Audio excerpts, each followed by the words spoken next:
誰だ。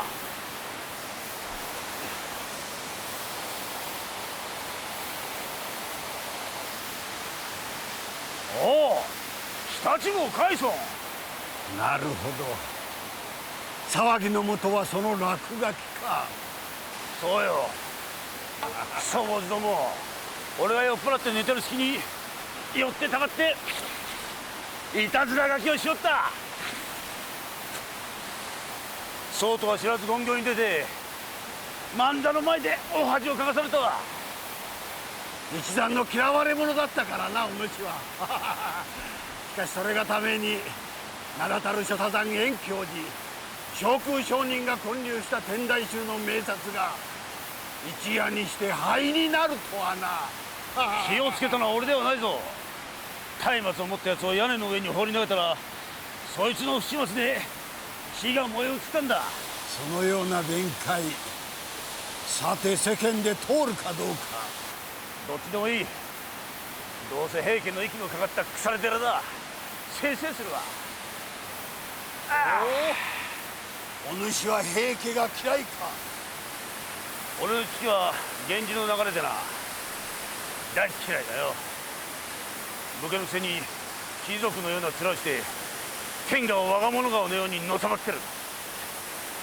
考えただけでも虫唾が走るわ。だが弁慶、お主はこれからどうするつもりだ。わしは身を寄せておっただけじゃから元の三井寺へ戻ればよいが、お主には行くところがあるまい。京へ行く。京へ。今日は平家の侍ばかりだぞ。どうしても会いたい女がいる。平家の女だ。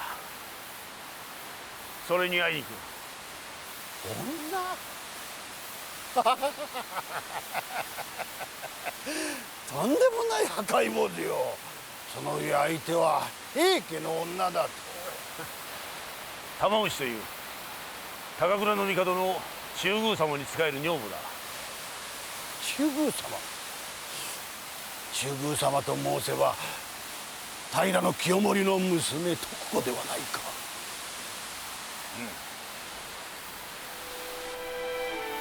2年前院の熊野三景の折に一人道に迷って山賊に襲われているのをこの俺が助けた。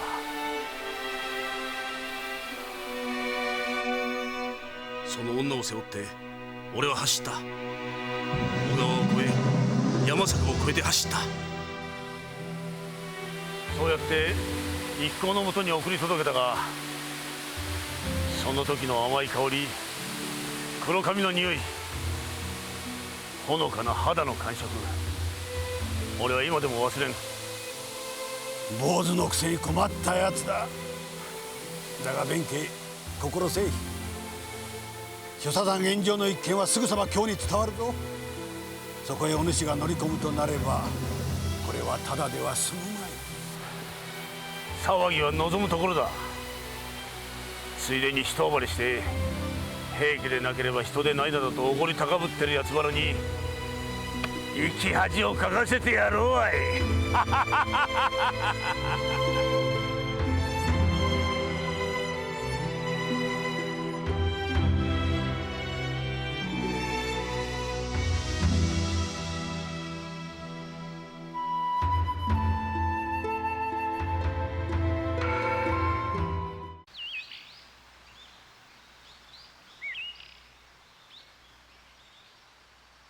恐ろしい話じゃ。玉虫、そなたも聞いているか。刀盗人のこと。はい、何でも平家の金太刀ばかりを狙うておりますそうな。身の丈は八尺余り、長い薙刀を持った雲をつくような大入道じゃと申す。まるでもののけではないか。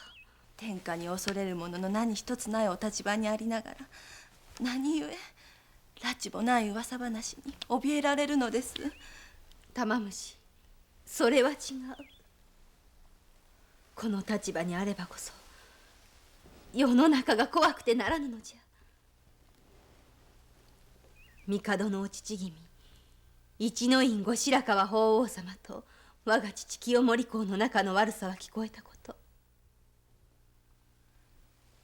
その間に立たされた帝は妻としてこの私を愛おしむがゆえに、愛おしむがゆえにお心を痛めておられる。日に日におやつれになるそのお姿を見るにつけ、私には何かこの先恐ろしいことが、平家の御代が覆るような恐ろしいことが。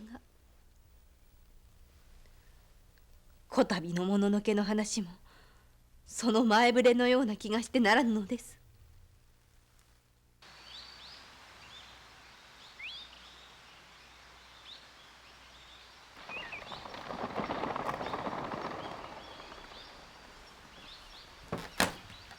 玉虫、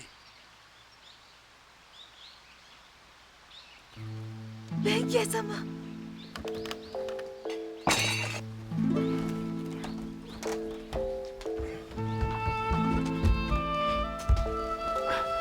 玉虫、会いたかった。覚えてるか俺を。忘れはしませぬ。2年前のこと、必ず京へ登る。そなたに会いに行くとお約束くださりました。そうだ、俺は壁をぶち破ってでも屋根を剥がしてでも会いに来ると言うた。近頃都に刀盗人が現れるという噂を聞いて、私はきっと弁慶様に違いないと思っておりました。約束通り京にお見えになったのだと。刀など奪ったところでどうということもないが、どこぞに立派な御大将でもおられるは随心して共に平家を打ち倒すこともできようが、今のところそんな殿も見当たらん。だからせめて威張り腐ってる平家の食え侍どもに一泡吹かせてやりたいと思ったまでのことよ。平家の殿方は歌を詠み、音曲を奏でることしか知りません。そのような方々ばかりを見ている私の目に、弁慶様は頼もしく心優しく誠の子に思えたのでございます。玉虫、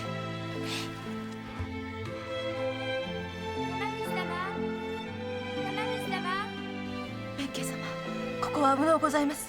何の誰が来ようとこの弁慶。いいえ、ここは徳子様の館。徳子様にご迷惑がかかっては心苦しゅうございます。3日後に何、3日後？徳子様のお供をして清水寺へ参ります。その折に清水寺だな。必ず行くぞ。玉虫様、玉虫様。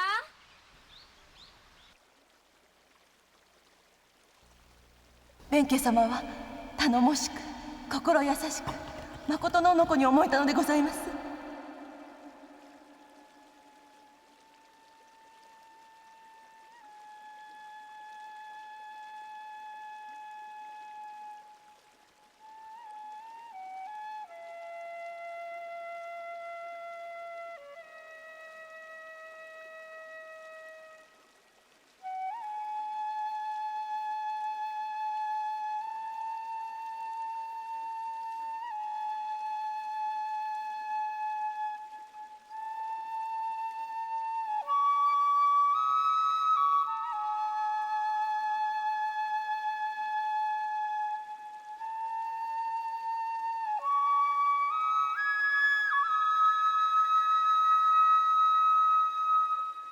女か。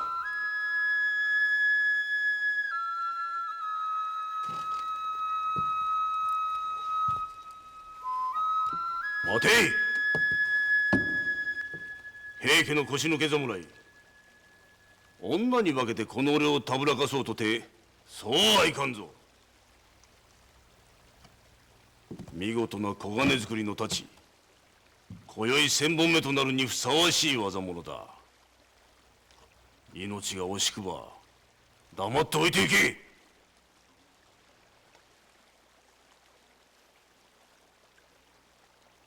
いや、笑ったな。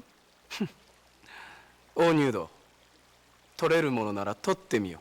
こしゃくな。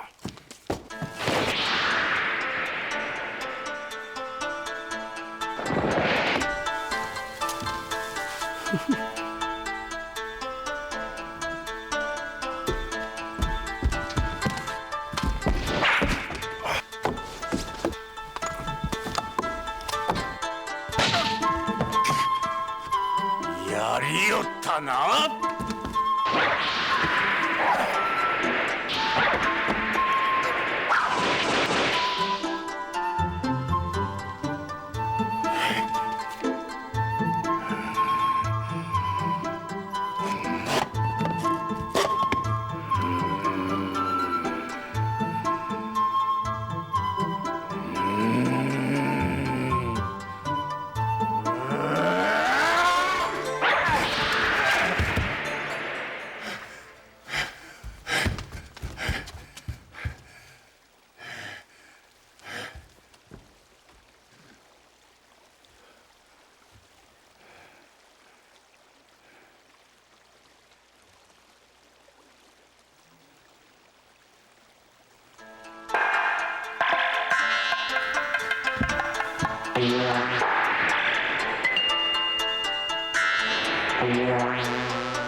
弁慶、薙刀を収めよう。海尊、このお方は平家の金立ちではない。平治の乱に命を落とされた源義朝公の忘れがたみ、謝直様に負わされるぞ。何？源氏の御曹司？幼名は牛若、義朝公の第九子にあたられるのでな。つまりは九郎殿というわけだ。平治の戦乱の見切りはまだ生まれたての赤子。よって今日まで今日は鞍馬寺の別当東工房のあじゃりのもとでお育ちになられたのじゃ。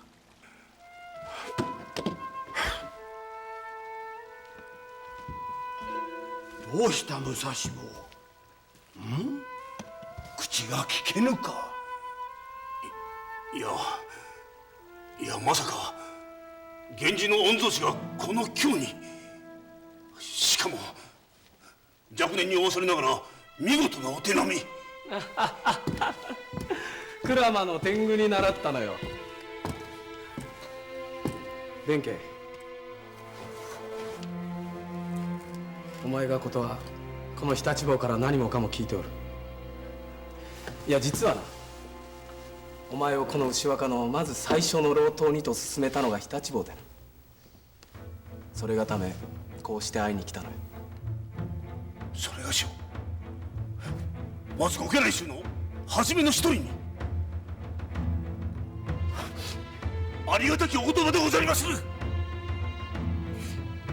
この武蔵坊弁慶、父は熊野の別当弁償にして清和源氏の流れを組むものでござりまする。いつの日か源氏の大将に巡り合い命を懸けてお仕え申そうと心に決めておりましたが、その夢が今叶いましてござりまする。弁慶、わしと共に平泉へ来い。は、平泉？藤原秀衡殿のもとへ参るのじゃ。今京の平家に匹敵する力を持っているのは遠い道の国巨大な帝国を構えた藤原一門のみ。その当主秀衡殿がこの七王様の後見となって源氏旗揚げのお力添えをくださるのじゃ。鎌倉には兄頼朝公もいる。共に立ち上がって平家を倒そうではないか。望むところでございまする。が今すぐ平泉というのが。どうした？何か差し障りがあるのか？ええ、差し障りなど。ちと女子殿のことか。よし、まあそのことでござるが。よいよい、わしは一足先に参ろう。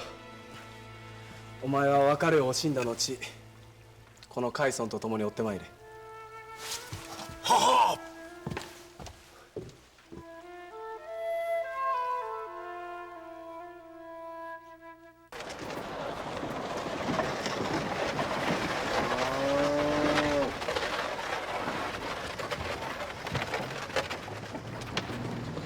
どうどすか、見てってちょうだい。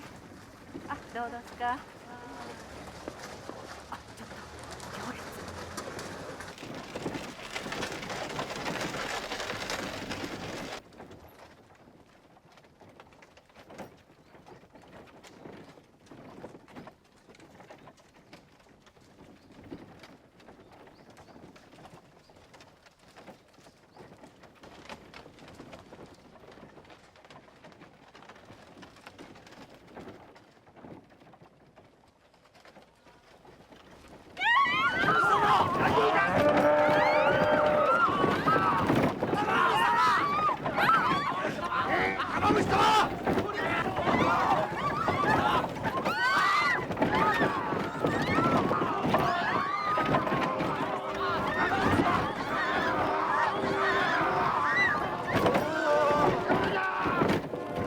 弁慶様。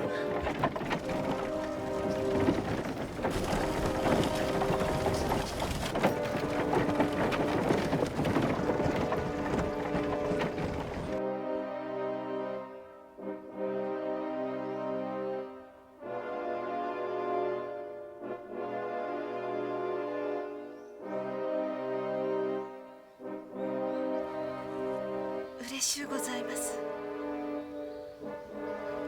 私は男女のことは初めてでございました。俺もだ。玉虫。弁慶様。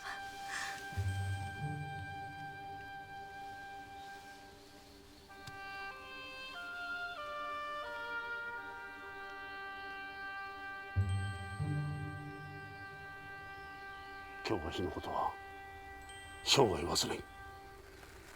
いいえ、弁慶様。今日ばかりのことではありませんね。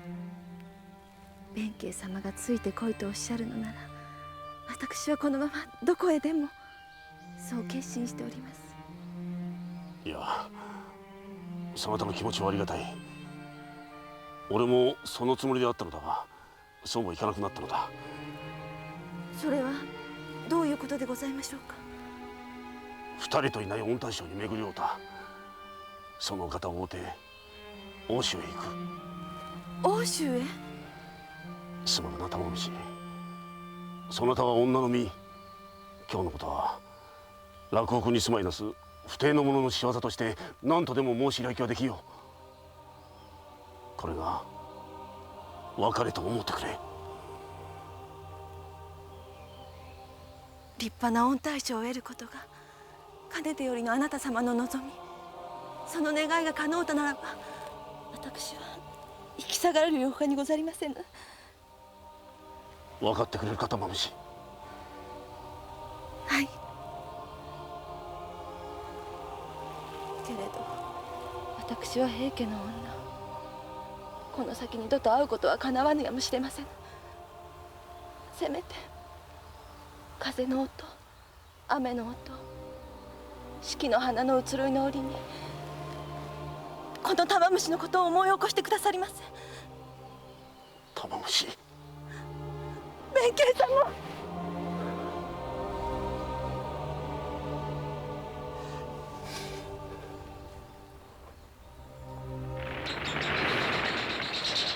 弁慶様。玉虫、堅固で暮らせ。飯取れ！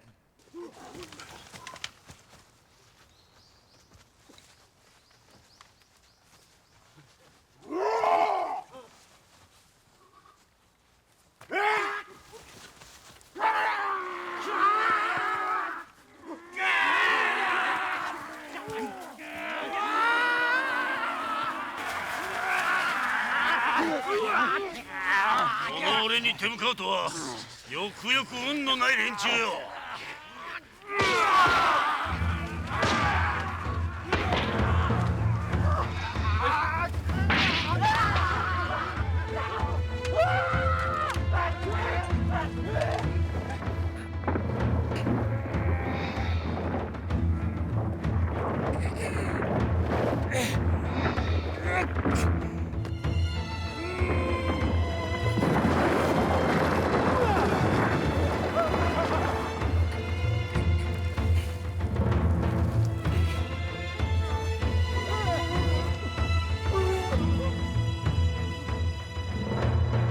待て！玉虫、どうだ大入道。黙って縄目を受けるか、それともこの女の命はいらぬか。俺しちゃうな。お逃げください、弁慶様。私はどうなっても構いませぬ。お逃げください。そうもいかんわい。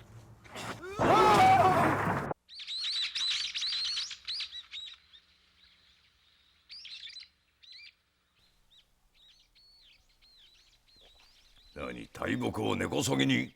いや、その怪力、この友森も我が目を疑いました。恐るべきもの、矢に放っておくのはいかにも惜しい。武蔵坊弁慶とか申したな。御意。検石どもの調べによりますれば、播磨の国諸社山の遠教寺に火を放ったのも、五条大橋にて刀泥棒を働いたのもその男にござります。その坊主とやら会うてみよう。先の太政大臣平清盛、武家として初めて最高の官位にまで上り詰めたこの男こそ源氏最大の敵なのであった。武蔵坊弁慶とはその方か。入道小国平清盛よな。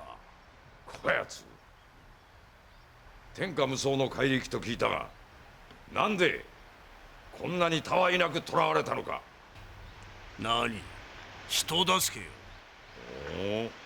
おお、なんとして平家のヘロヘロ侍をなぎ払ったところで手柄にもならず、さなきだに弱い侍どもが50人でも減ってはお気の毒と存じた上のことでござる。無礼だ。待て、友森。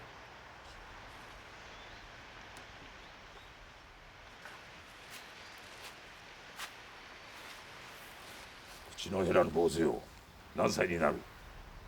年は忘れ候。聞けばその後叡山においては争い事を好み悪行の限りを尽くして山を追われたよな。こっちで山を見捨て候。老の末は播磨の諸沙山に登りかの大伽藍を消失させたる罪は軽からず頭を丸め山へを目につける奉仕の身に背くとは思わぬか。一向に思わぬ。拳でその頭砕いてみせようか。拳が砕けるまでのことよ。ならばそっくり跳ねようぞ。太刀が折れるまでのことよ。この悪僧め。悪僧とはどっちの方だ。何。入道小国、己は袈裟衣をまとい頭を丸めながら保元の乱に血を分けた叔父忠政を殺し、尊き崇徳院の帝を讃岐へ流した。それがしはいささか力に余り力のために踏み外しても、かつてこれまで親を殺し尊き御方を私したることなし。悪僧とはこの弁慶ではなくうぬの方よ。神罰は必ず平家を滅ぼすぞ。面白い坊主よな。首を打て。己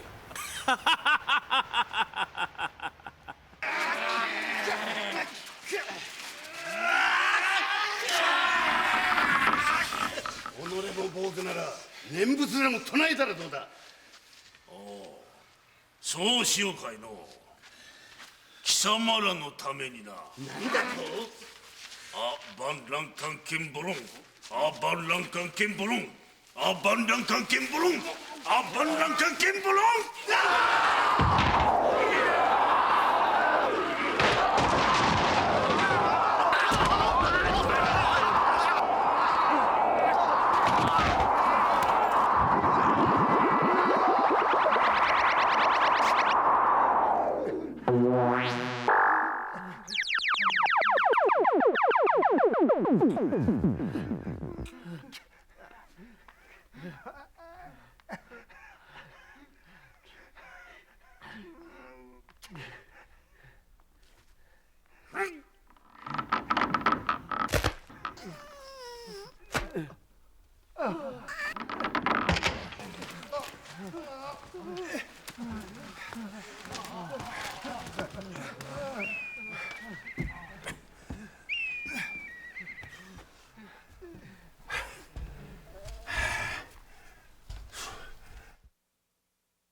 奥州の藤原氏はその地に砂金を産して財力は豊かであり、重士道の弓取り50万騎、至高の老頭18万騎を誇って西の平家とは別格の一大帝国を築いていた。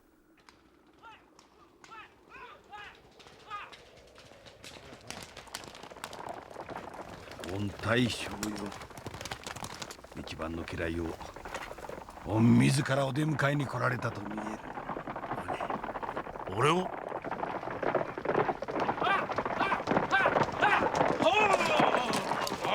当し待ちかれたぞ弁慶。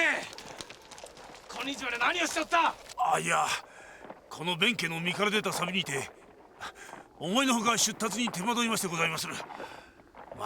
一日も早く御曹司のもとに馳せ三人ものと気ばかり焦り申して。御曹司というのはよせ。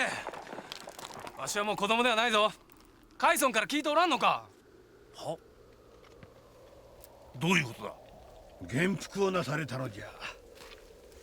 今は牛若様でも謝那王様でもない。亡き父君より義の一字をもらい受けて義経公と申される。なんと。義経、源義経。凛々しい女じゃ。我らの御大将にふさわしい女じゃ。武蔵坊弁慶殿、お手前がことは御大将より細かに伺っておる。これよりは共に手を携えてまいろう。おお、望むところだ。とにかく酒だ。館へ帰って酒だ。我ら老頭どもの侍大将をお迎えしたんだからな。酒でなければ始まらん。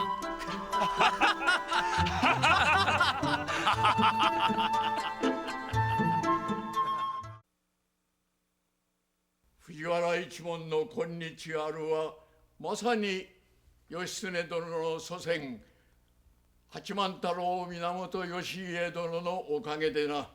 弁慶殿、お手前とこの秀衡は全くの同格。どうぞお心置きなく勝手放題になされるがよい。これはありがたきお言葉。弁慶、今日より義経公の老頭といえども、もともとは一介の荒法師、身に余る喜びでござりまする。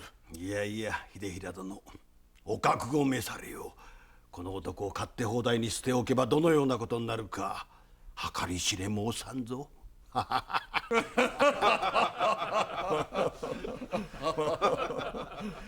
黒の殿、それがしの率いる18万騎はこれすべて殿のものと心得ておりまするが、時至りますればそのうちの10万騎を引き出物としてここにおります2人の息子国平康平に賜りますようお願い申し上げまする。国平康平殿のお二人に10万騎を。では残りの8万騎は？無論のこと義経殿に差し上げたい。よいな、国平康平。そのように行え。はっ、ありがたき幸せにござります。秀衡殿、かたじけない。このご恩、苦労は生涯忘れませる。めでたや。御大将はこの平泉の地にて育まれ、軍用の整えた後は現しとなって天下に羽ばたかれようぞ。めでたや、めでたや。義経殿、増えよう。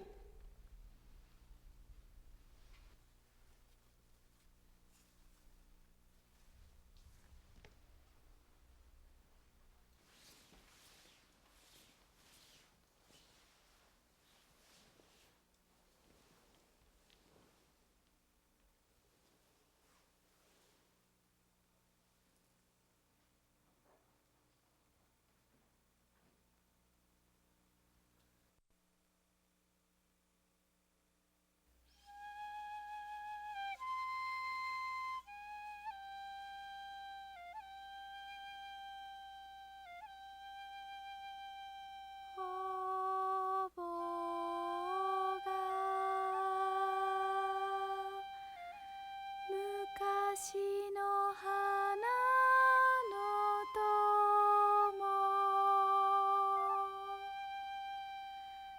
とかの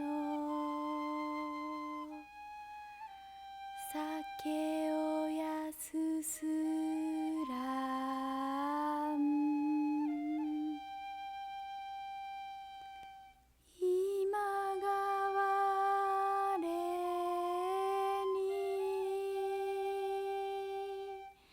至るまで栄華の袖を翻す静か、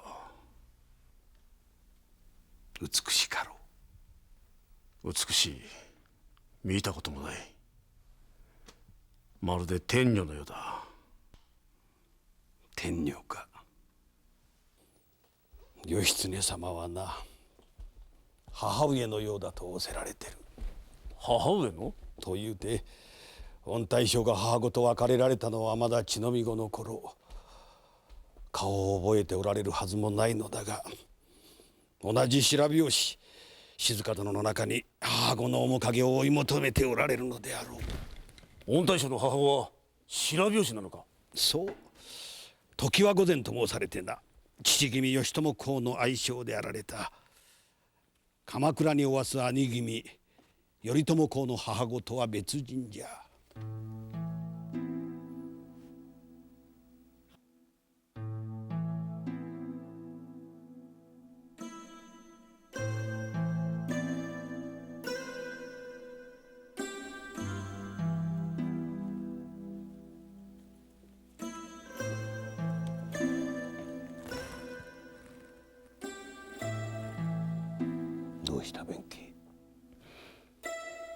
久しぶり。俺もな、俺も母上の顔を知らん。俺は母上の体内に18ヶ月もおった。生まれた時には歯も生え、髪も伸び、波の赤子の3倍もあったそうだ。母はそのために死んだ。俺は母殺しよ。弁慶。早く仏門に入れられたのもそのためだ。だが寺の坊主どもは親殺し、化け物と俺をいじめる。たとえ親殺しであっても幼子は幼子だ。母を恋しがる気持ちは同じではないか。悔しかった。悲しかった。だから俺は暴れた。暴れてその悲しい気持ちを忘れようとしたんだ。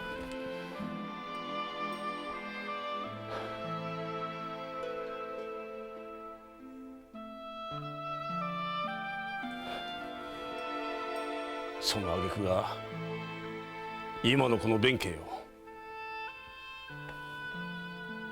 立場は違っても俺には御大将のお気持ちがよくわかる。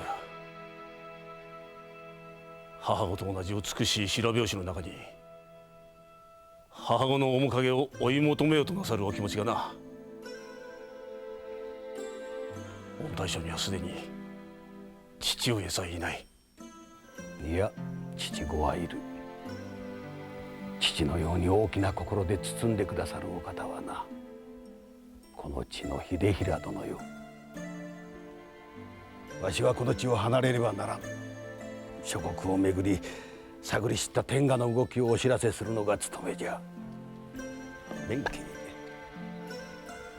お主はわしの分まで片時もそばを離れず、大将をお守り申し上げてくれよ。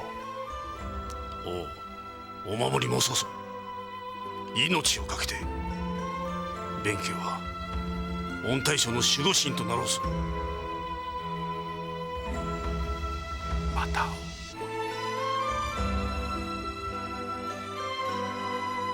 至福10年、その言葉の通り義経主従はこの平泉の地で10年の歳月を過ごした。時至って風雲急を告げ、源義経の名が歴史の上に躍り出たのは治承4年秋9月のことであった。何？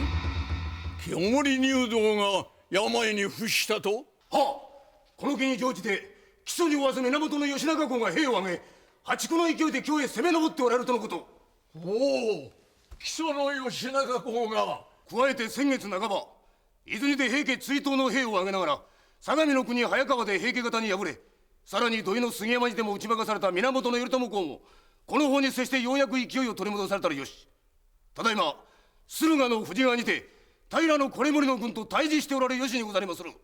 時こそ来たり。今こそ源氏馬揃いの時。兄君頼朝公が三度敗れることあらば、せっかくの好機を失いまする。早く駆けつけて兄上をお助けなされよ。言うには及ばぬ。義経の10年はこの日のためにあった。三郎、馬を引け。ほう。次の忠信、我に続け。はっ。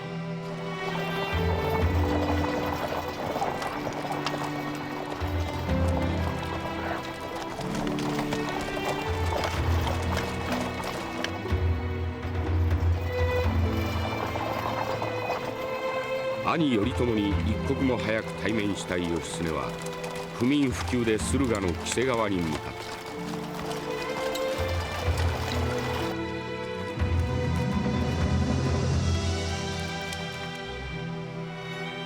石若か、よくぞ参った。はっ。石若、あれ参れ。いえ、それはなりません。お座を汚すことはばかられます。何を言う、兄弟ではないか。遠慮はいらん。さあ、御大将、兄上としてのお気持ち素直にお受けなされませ。牛若、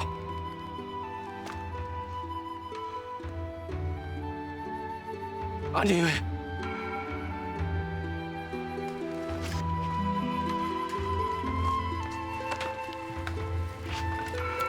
藤川の援軍に参ったか。はい。この命、兄上の御前に投げ出さんものと昼夜健康にて駆けつけてまいりました。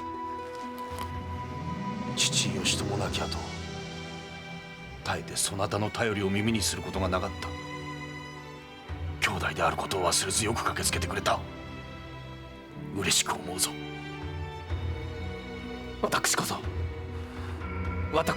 今日まで天涯孤独の身の上、一人なり肉親の顔を見ずに育ちましたるところ、今こうした兄上のご尊顔を拝し、胸迫る思いにござります。牛若。あ、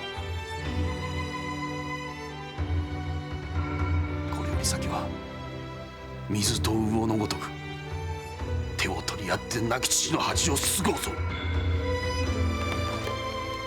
兄上は私にとりましては主君同様にござりまする。どのようなお言いつけでもお守りいたします。牛若。兄上。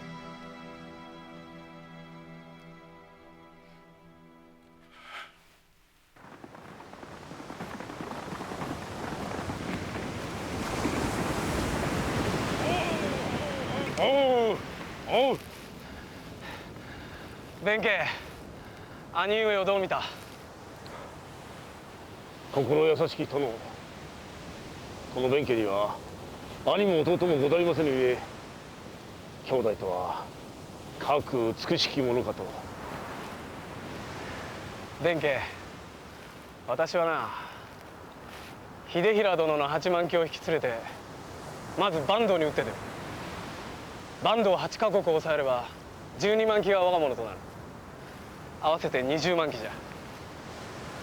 これを兄上と木曽義仲殿に10万騎ずつ差し上げる。私は越後へ行って諸将の兵を従え、さらに越中、能登、加賀、越前の軍兵をなびかせて10万騎を配下とする。これを率いて近江の国へ進み、そこで兄上と義仲殿の兵20万騎と合流する。これで30万騎じゃ。この30万騎で都へ攻め上り、うち10万騎を御所の警護に当て、残りの20万騎で平家と雌雄を決しよう。もし敗れて川根を都にさらしても何ら食いるところはない。御大将、どうだ、夢か？私の考えは甘すぎるか？なんの御大将のお力なればそれしきのこと。この弁慶もその夢のために、御大将の夢のためにいつでも捨て石となる所存でござりまする。だが現実は夢の通りにはいかなかった。頼朝は義経を平泉へ返すことなく、己の先鋒としてすぐさま京へ向かわせたのだ。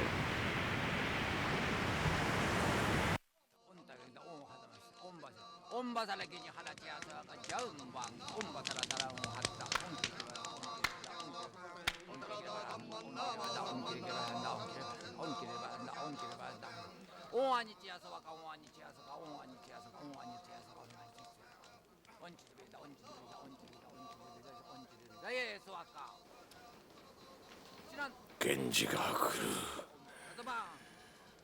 る。源氏が来る。この京へ攻め上ってくる。打ち倒せ、打ち倒せ。馬引け。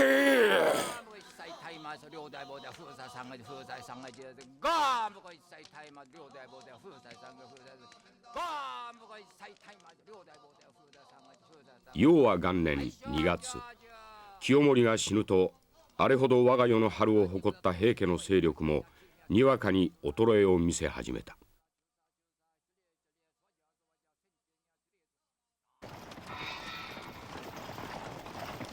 木木曽の間者源義仲は倶利伽羅谷の戦いで平家を破り、その勢いに乗って一気に京へ向かっ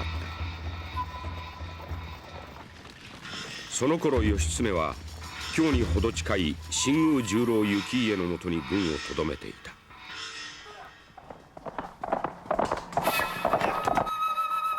木曽殿、木曽義仲殿を討てと申されるか。さよう。鎌倉の頼朝公よりの号令でござる。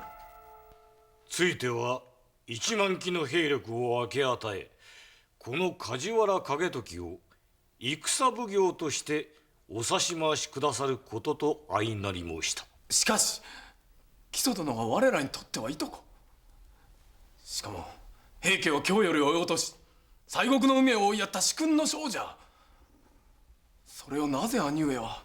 わしにも納得がいかんな。敵は平家のはず。これでは同士討ちではないか。どうなされた景時殿、説明賜りたい。院より追悼の令が出ておるのだ。何？確かに木曽殿は破竹の勢いで京に攻め入り、平家を追い落とされた。だがその後がいかん。勝ちにおごった義仲殿は自らを朝日将軍と号し、その兵は暴徒と化し京を荒らし回っているというのだ。一の院後白河法皇は痛くご立腹でな。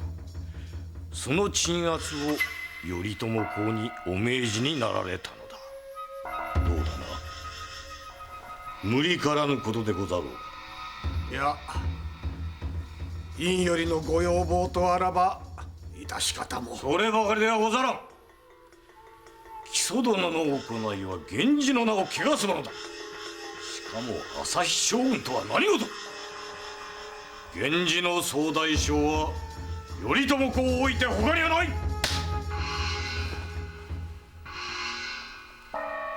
悪い男ではないのだがな。木曽の山育ち身の程を忘れたのであろう。それがし木瀬川において兄上のお言いつけどのようなことであろうとお守り出すと約定をつかまつった。ご命令通りにつかまつろう。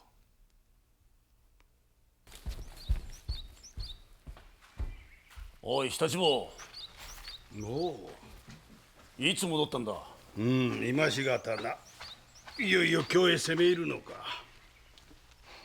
聞いておったのか。今日は荒れてるぞ。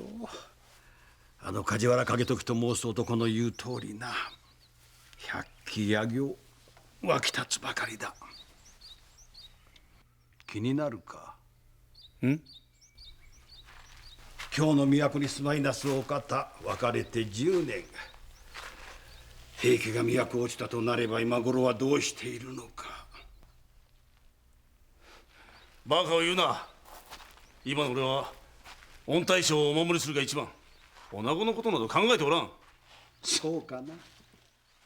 玉虫殿はな、建礼門院と号された徳子様とそのお子6歳になられる安徳天皇と共に西国堂は関戸の院に身を寄せておられるぞ。何？関戸の院に？小玉虫と申す9歳の娘を連れてな。小玉虫。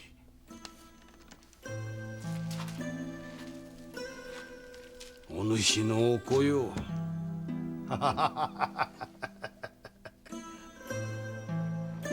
関戸とは宇田天皇が京の都を守るため西国堂に設けられた関所の一つである。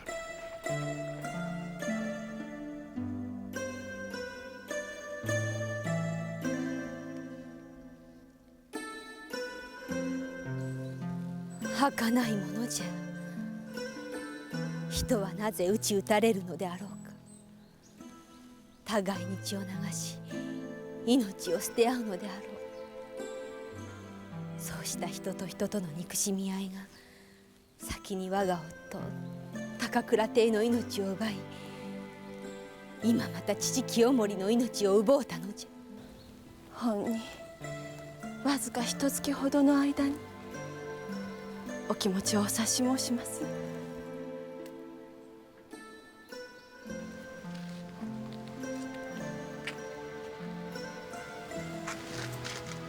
玉虫、私はもう疲れました。どうなってもよい。西国で海の木須と消え果ててもよい。何を仰せられます。お気の弱いことを。徳子様には主上が安徳帝がいらっしゃいます。主上こそ亡き高倉帝と徳子様との確かな絆。まだ6歳におわしますれば主上のためにも生きながらえてくださらねばなりませぬ。子は絆、そなたもそう思うておるのか。はい。敵と味方に分かれて会うこともかなわぬ夫にございますれば、ただ娘だけを、子玉虫だけを夫との絆と思うて生きる支えにいたしております。玉虫、思えば10年前、夫弁慶と共に捕らえられた折、徳子様のお声がかりがなくば私の命もなかったところにございました。そうなれば子玉虫とてこの世に生まれいずることも、親子2人の命を救いたもうたばかりでなく、徳子様は私と夫との絆をもつなぎ止めてくだされたのです。敵とか味方とか、そのようなことは男たちの言い草。女には関わりのないこと。好き合うた者たちがなぜ幸せに暮らせぬ、なぜ引き裂かれねばならぬ。私にはそれだけが悔しゅうて悲しゅうてならぬのじゃ。徳子様、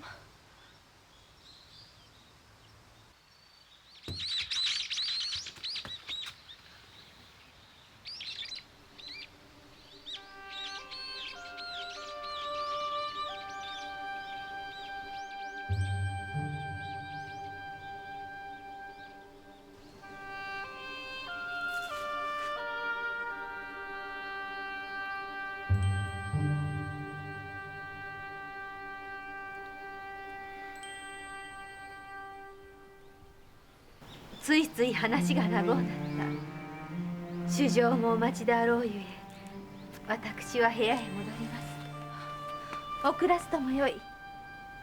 それよりはこの地も早見納め。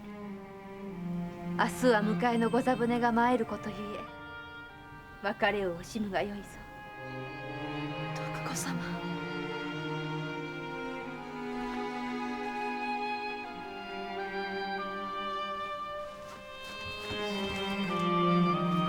弁慶様、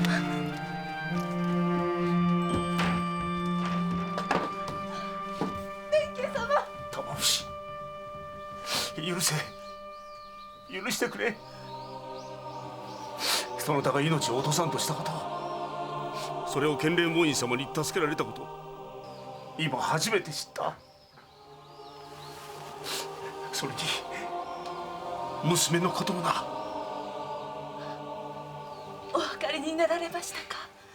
子玉虫の顔が。わからないでか。この俺の姿を見て逃げようともせぬ。我が子以外にないわ。子玉虫、子玉虫。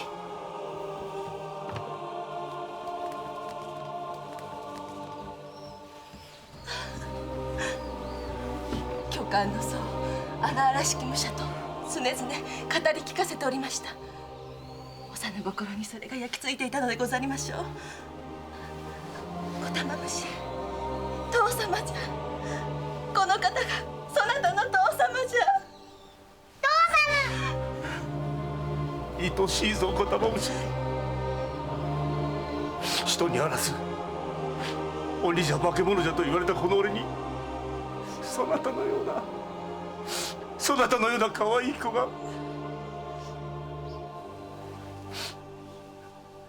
よう生まれてくれた。よう育ってくれた。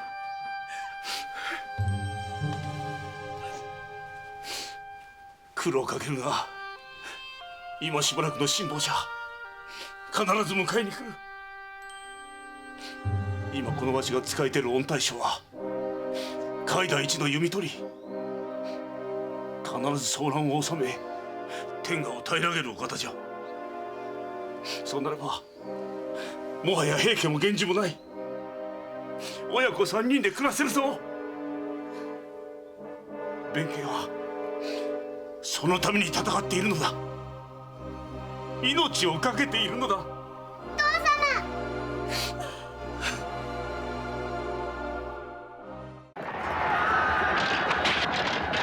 頼朝が討伐の軍を起こしたことを知った木曽義仲はほとんどその全軍をもって京の外堀ともいえる宇治川沿いに鉄壁の陣を敷いていた。世に言う宇治川の合戦である。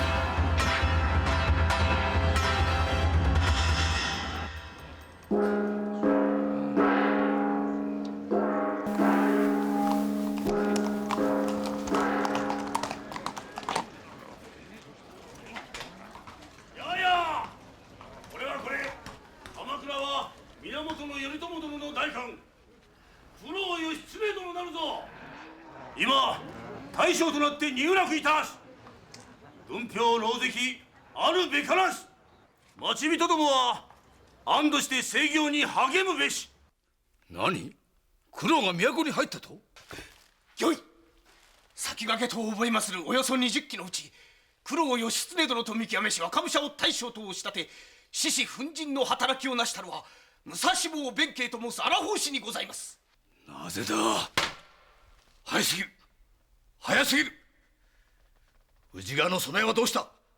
根の大谷田縦六路の各陣はことごとく打ち破られてございます。20騎にか。連戦連勝の陣立てがわずか20騎にか。思いもよらざる奇襲にござりました。おそらくは宇治の東獅子飛び米貸の瀬の剣を渡りしかと。そんなはずはない。獅子飛びの剣を陣馬が渡れるはずがない。その油断が全軍にまさに今日疲れましてございます。九郎殿の騎馬団20騎の背後には蒲の患者源範頼殿の大軍3000騎が進発してきておるよしにございます。特陣容の立て直しを。宇治川の備えに我が軍の全てを回して今手元に残りはわずか30騎。今さら何の陣立てか。うまきうまき。殿。九郎殿とて何ほどのことがござりましょう。一戦召されませ。何を申すこともえ。黒の後ろには3000騎が迫っておる。連戦連勝の義仲犬死にごとく戦はせん。一旦は木曽の山中に退いて時を待つのだ。急げ急げ。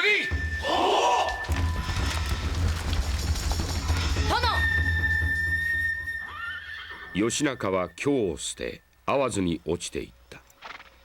途中敵に襲われ逃げる者もいて彼を守る郎党はわずかであった。重いことよ。昨日に変わる今日の身の上、負け戦にて初めて鎧の重さを知ったわ。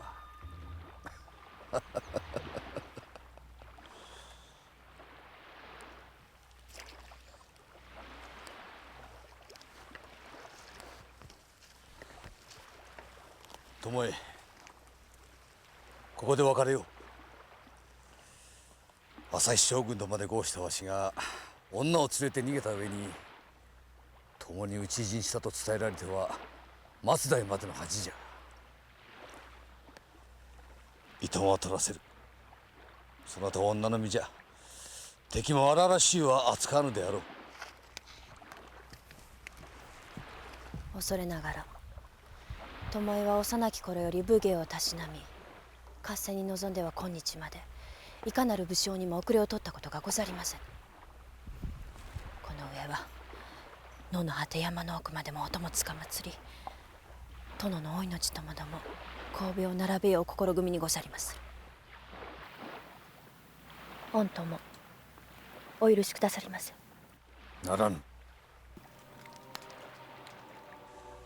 負け戦と悟った時からその覚悟もできてたはずだ。この義仲に恥をかかすのか。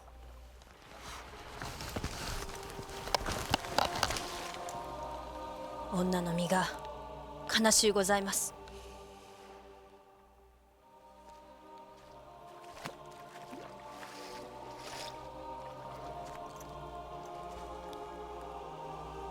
もう行け。追っ手はこの先に迫っておる。いえ、お見送りいたします。せめてそれだけはお許しくださりませ。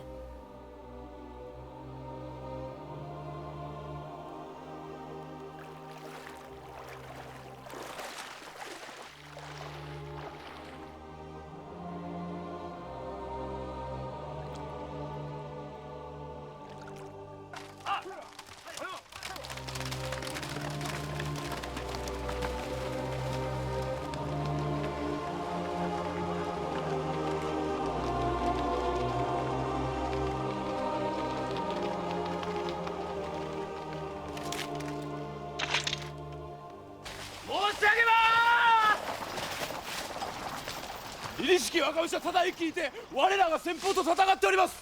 打ち倒された者すでに5名。何？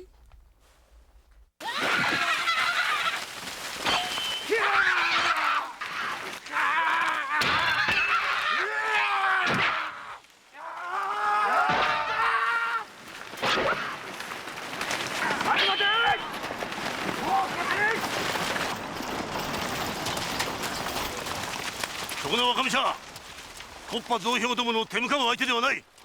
侍大将たるこの武蔵坊弁慶、お相手つかまつる。ありがたや、良き敵ごござんなれ。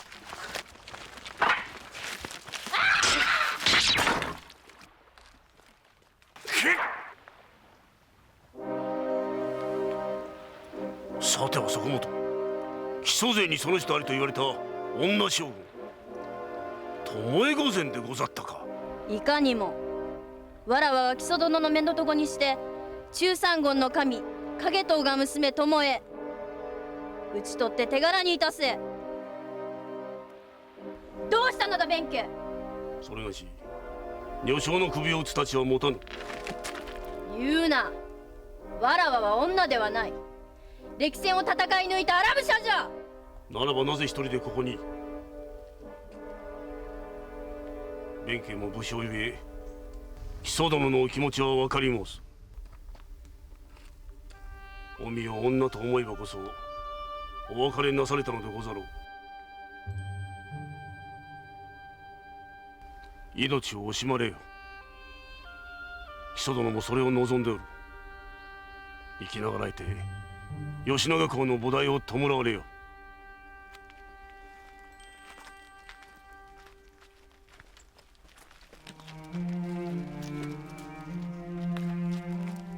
おい！待て！卑怯なり弁慶！返せ！戻ってこの首を打て！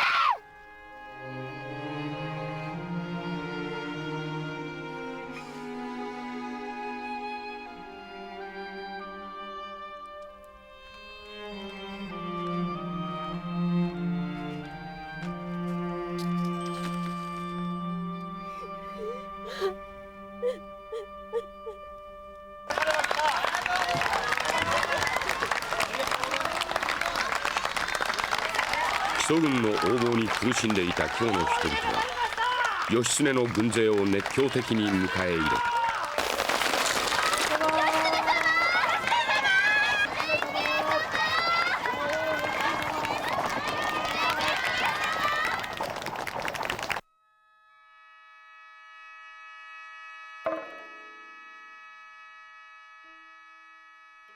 ことに喜んだのは一の院後白河法皇である。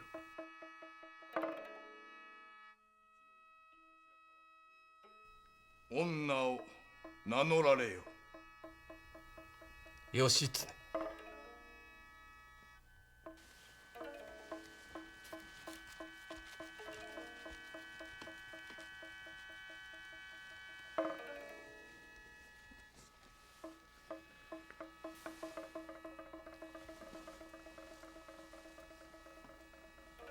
ゆゆしげなる若武者かな。これよりは検非違左衛門の少女に任じ地声の下の位を与えよう。ありがたき幸せにござりまする。検非違左衛門の少女とは京都守護の警察庁長官ということである。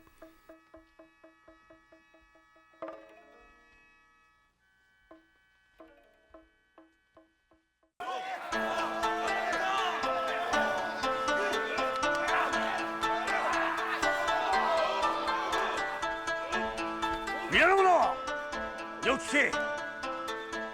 御大将は検非違左衛門の少女に任ぜられたぞ。これよりは源九郎宝願義経公祝杯じゃ。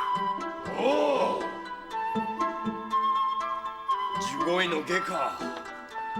つい先頃まで無冠であられたことを思えばまるで夢のようでござる。それもこれも御大将の戦上手がゆえ、まさに目を見張る采配。かくあらんと思うてはおりましたが、まさかこれほどまでとは。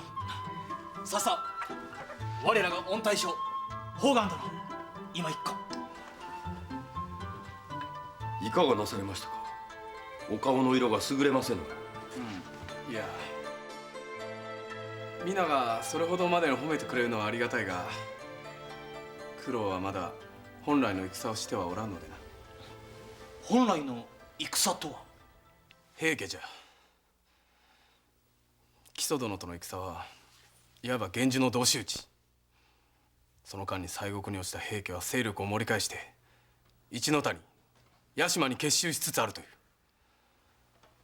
この平家を打ち倒さねば義経は兄上とのお約束を果たしたことにはならん。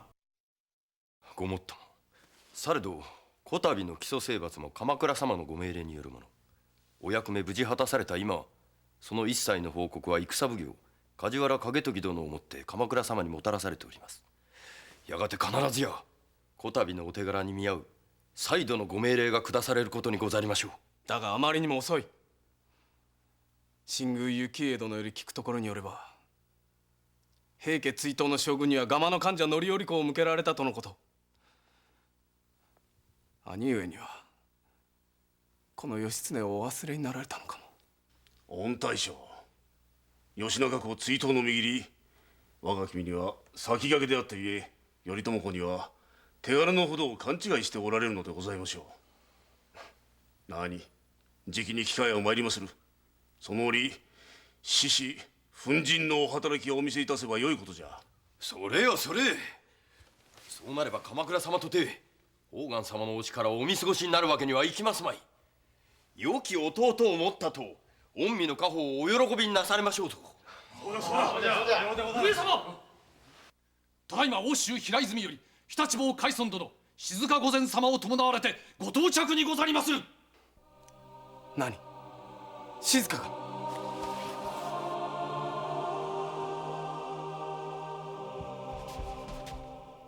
静か。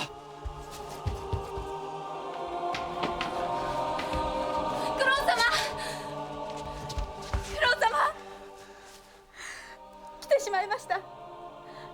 足手まといと知りつつ海尊様に誘われて、富士川の合戦の大勝利終着に存じ上げまする。構うものか。私も会いたかった。長旅苦労であったな。九郎様、静か。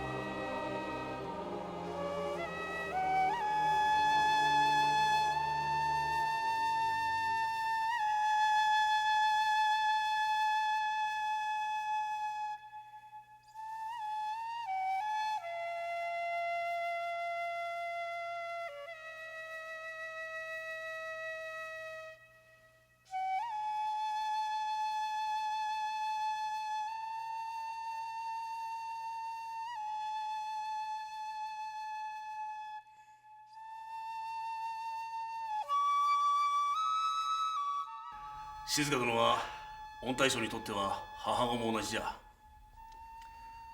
あれほどの戦上手でありながら、御大将はまるで赤子のように無垢なお心をお持ちのお方。兄君をお慕い申されるお気持ちにも全く嘘はない。俺にはわかるのか。親も兄弟もいない似たような身の上ゆえな。そこのところ鎌倉の兄上殿はどこまで分かっておられるのか。御大将は手柄を欲しがっておられるのではない。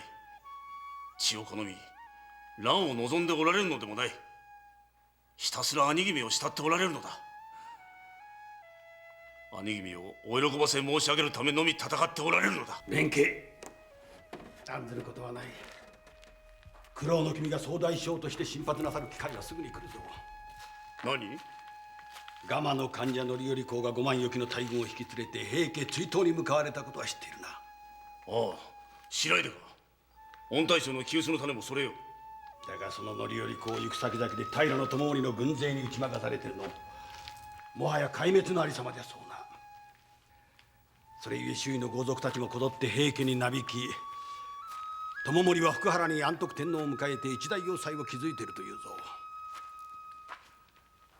瀬戸内の海はすべて支配下に収めて、出先本陣たる一の谷には2万の兵、一の谷から屋島に至る海上には数千に及ぶ戦船を浮かべておる。時至れば向川加古川を遡って丹波寺から京の奪還を狙う構えだ。もはや範頼殿の手には負えぬ。鎌倉様も尻に火がついてござるわ。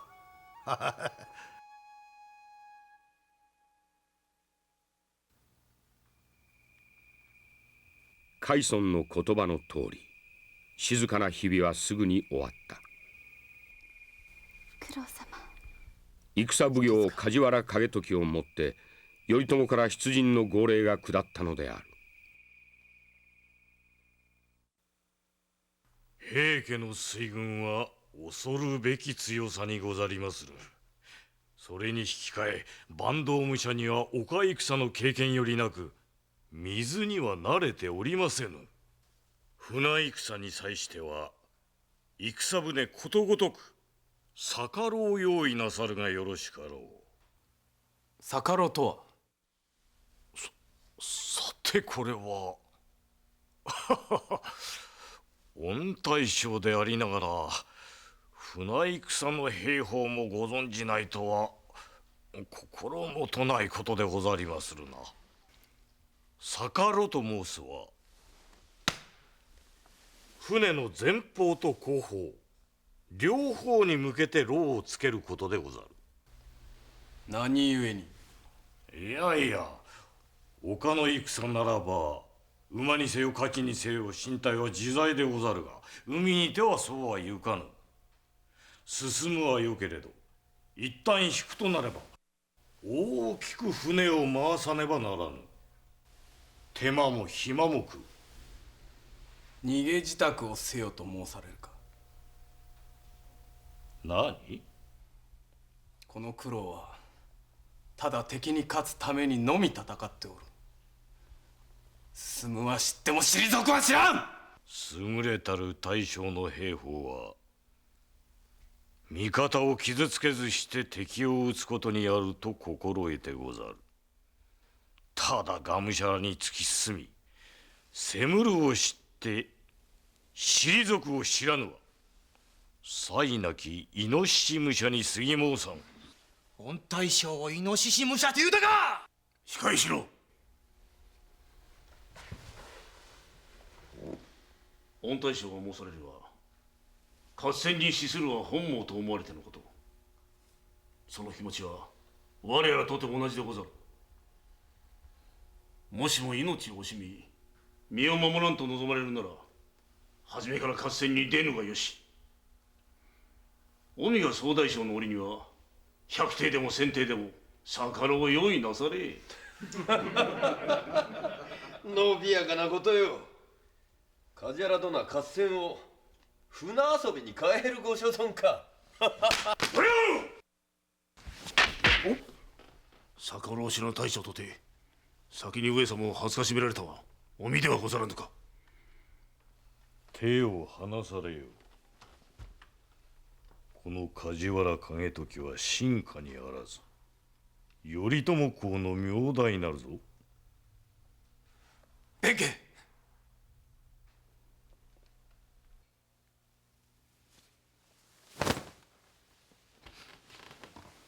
ただ一度木曽殿との戦いに打ち勝ったと申して九郎殿には慢心されておるようだな。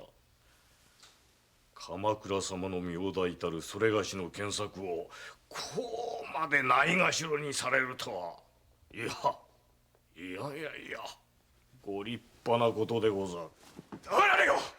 逆らの策は頼朝公のお考えではなくお手前一人の存念にござろう。名代たるそれがしの言葉は鎌倉様の言葉と同然でござる。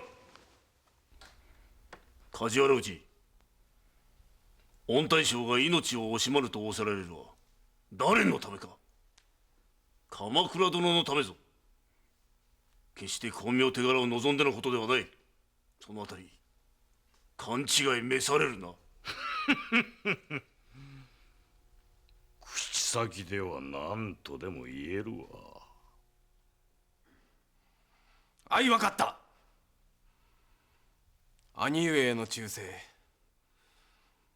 合戦での働きによってお見せしよう。義経の出陣は文治元年の2月、鎌倉の頼朝のもとに勝ち戦の報告がもたらされたのは3月のことであった。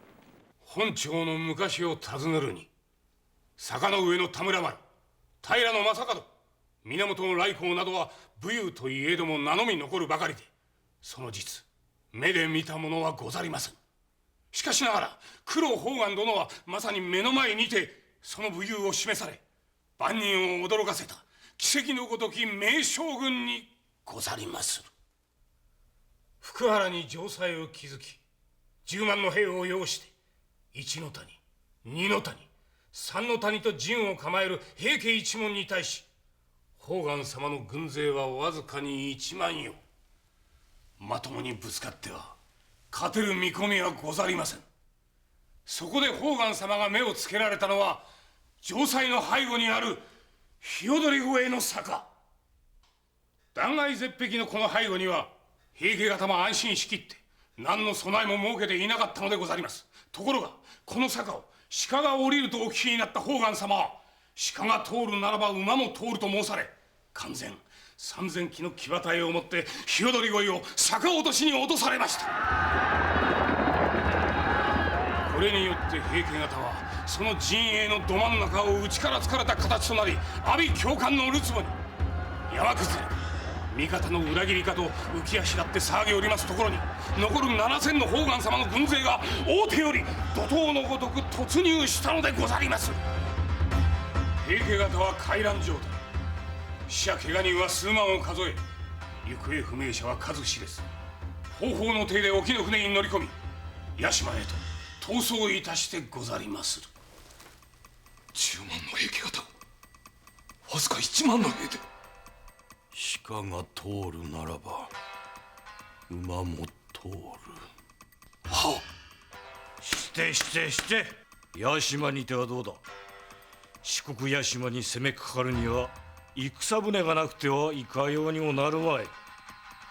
はあ、戦船ではござりませぬが、付近の漁師より5隻の船を調達。何？5隻の漁り船だと。御意、判官様はその5隻の船に10人ずつ50人の家来と馬を積み、折からの嵐の中を漕ぎ出して行かれました。平家方は過日の合戦の疲れもあり、また嵐の海は自然の防御と安心して身を休めておりましたところ、その本陣より離れた地点に上陸、一挙に不意をついて火を放ったのでござります。平家方は大軍が来たものと思い誤って山を乱し、怪我人も溺れる者も打ち捨てて沖の船へと逃げ去っていき申した。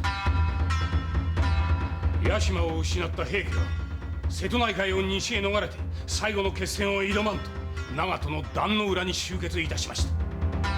その戦船の総数1004隻。しかしながらこの時期にては海際の豪族どもはこぞって宝願様になびき、奪い取った戦船もあまたあり、寝返った平家の武将たちもいて、我が方の戦船も平家のそれに匹敵する数になっておったのでございます。しかも宝願様はそうした武将の一人から耳寄りな話をお聞きになられました。平家方は大きな空船には増票や女子供を乗せ、走り回る小さな戦船にのみ軍票を乗せているというのでございます。そこで宝願様は空船には目もくれず、戦船をのみ押し包んでは嵐のように矢を射かけられました。これによって平家の軍票はほとんど射殺されたのでございます。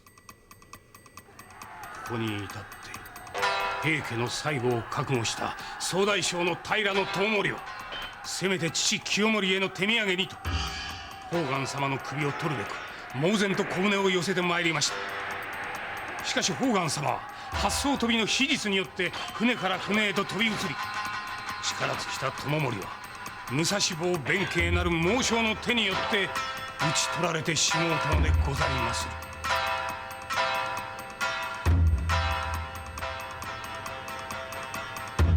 勝負はここに決着いたしました。あれにも平家一門は女子供に至るまで次々に海に投進。清盛入道が妻、二位の尼も7歳の安徳天皇を胸に抱き、波の下にも都の御座候をとて海の木図と消え去られてござります。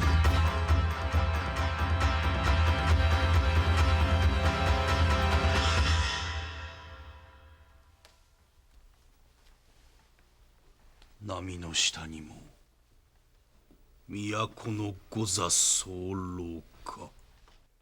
さよう。これにて平家は滅び果て申した。天下は頼朝公のものにござりまする。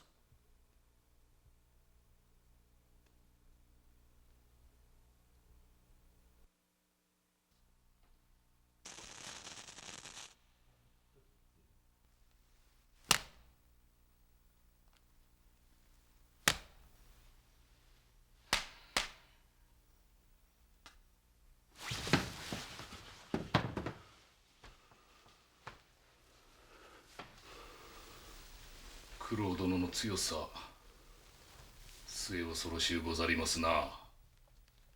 まさにな。弟君としてこのまま配下に収まっていただくならば頼もしき武将にござれど、もしやして敵に回られるようなことがあれば。いや、九郎に限ってそのようなことはあるまいと思うが。殿、それは分かりませぬぞ。勝ちにおごれば人の心は変わりまする。かの木曽義仲殿の礼、お忘れではございますまい。現に九郎殿は口先にてはどこまでも兄君を立てるがごとく言われるが、その実何の相談もなく、後白河院より検非違使左衛門の少女15位の下の位をお受けにござる。あれにはこの広元も驚いた。殿にもさぞお腹立ちであろう。そればかりではござらぬ。この景時、家人どもの口から恐るべきことを聞き申してな。恐るべきこと？九郎殿のお言葉にござる。これから大坂の関より西はこの義経がいただく。天に二日なく天下人は二人なしというが、これより天下人は兄頼朝とこの義経の二人になるであろう。そう申されたそうでござる。何？九郎がまことそう申したのか。殿の名代たるそれがしを戦奉行の役から退けられたこと、それが何よりの証拠にござる。義経一行は鎌倉へ入ることを許されず、長い間腰越に留め置かれた。その理由は主従の誰もがわからなかった。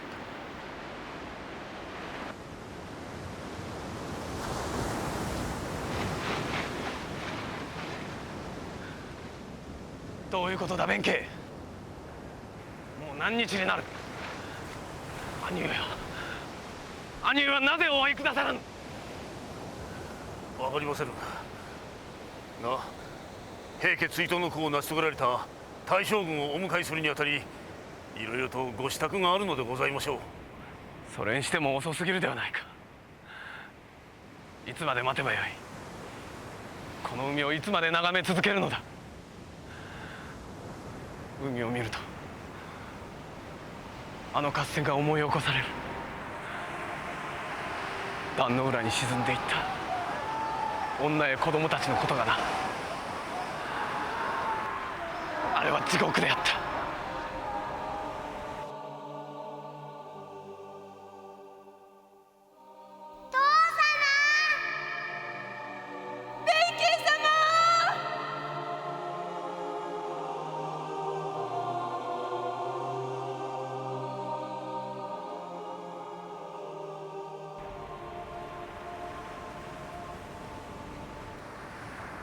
弁慶、そなたの妻と子もあの海の底に。心中は察するぞ。何の戦乱の世の習い。しかも敵と味方に分かれ、いつか今日あるは覚悟の上でござりました。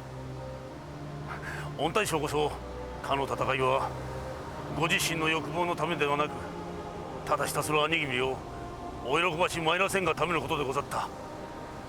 ご自身をお責めになることはござりませぬ。弁慶、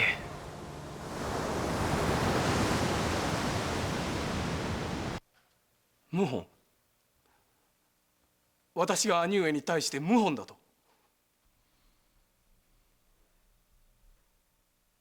兄上はそれを信じておられるのか。もはやどれほど待ちになってもこの腰越より先には行けますまい。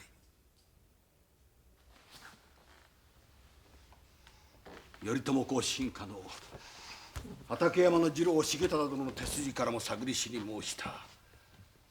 梶原景時の残言は間違いのないこと。その口のうまさに頼朝公もすっかり丸め込まれておられる。梶原景時め、西国で切り捨てるべきやつでござった。いかがなさる。いや、この上は押し通ってでも鎌倉へ。そうもいくまい。お許しもなくお膝元へ押し込めばかえってお叱りを受ける。お疑いを深めることにもなりかねん。じゃと申してこのまま京へ立ち戻るわけにも。兄上のおそば近くには今一人大江の広元殿がおられる。広元殿に書状を持ってこの義経の真意をお伝え申そう。書状でござりまするか。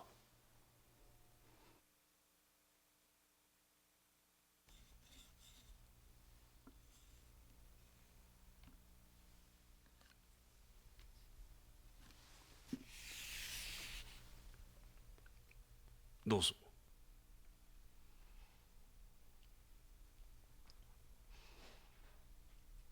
源義経、恐れながら申し上げます。すでにお聞き及びでござりましょうが、この身兄頼朝より思いもよらぬ咎と奸気を被り香類を流しております。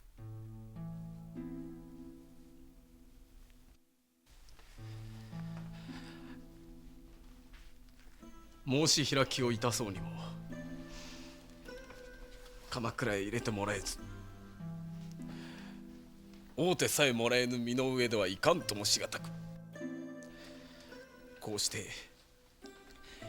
稲葉の神大江の広元殿へお取りなしを賜りたくお願い申し上げる次第にござります。頼むところは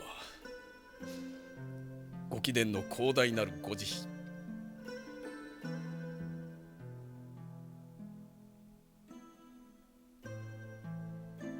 悲。義経には謀反の心などいささかもござりませぬ。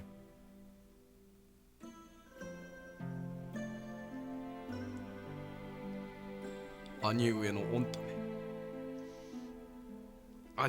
ため一筋に参りしところを今日このようなありさまと相なりましたるは骨肉の情が消え祝運が虚しくなったためでござりましょうか、それとも前世からの因縁にござりましょうか。義経のこの悲しみは亡き父義朝公の霊がよみがえってこぬ限り誰人も兄上にお伝え申すことはできぬと存じまする。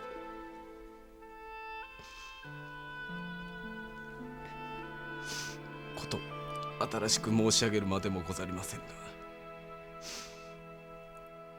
義経は生まれて間もなく父君のご他界に遭い母の懐に抱かれて大和の国宇田の郡の龍門の巻に赴いて以来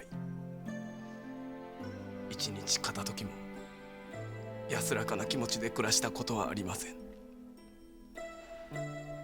生きがいのない命を長らえ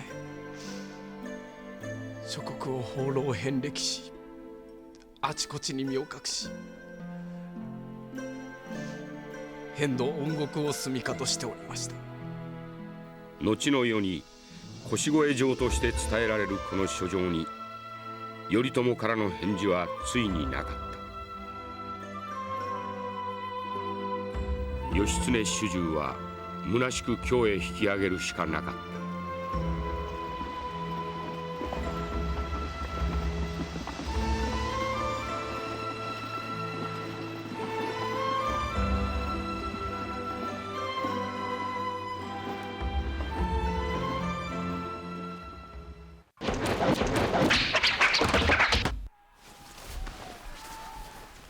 何やら人の立ち騒ぐ声が。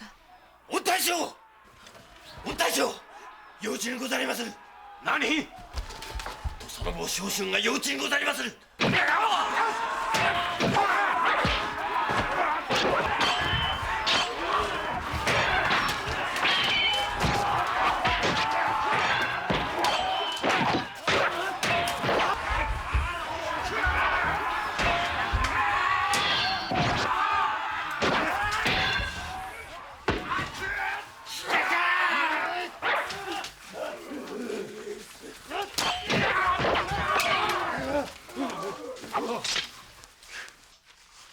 寄せ手の大将土佐の坊将軍と見受けた。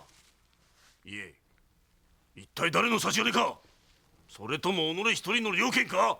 いえ、土佐の坊わしに下知をしたのは鎌倉の頼朝公よ。兄上が。嘘ではない。義経を討ち取れば恩賞として阿波上総の両国を取らせようとのお言葉だった。バカ言うな。兄上がそこまでこの私を。頼朝公は今まさに天下を取られたが、血を流して平家を滅ぼしたのは我らが御大将ではないか。なぜその忠誠が信じられる。天下はもはや頼朝公のもの。お前らの行くところはないわ。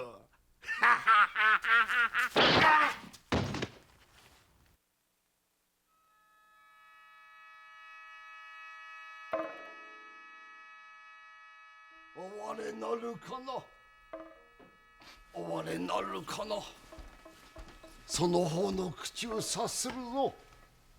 この上は京を離れ四国九州を意のままにせよ。かの地を汝に与えようぞ。ありがたき幸せにございます。ささ認知に赴かれる前に少しでも体を休められよ。ご苦労であった。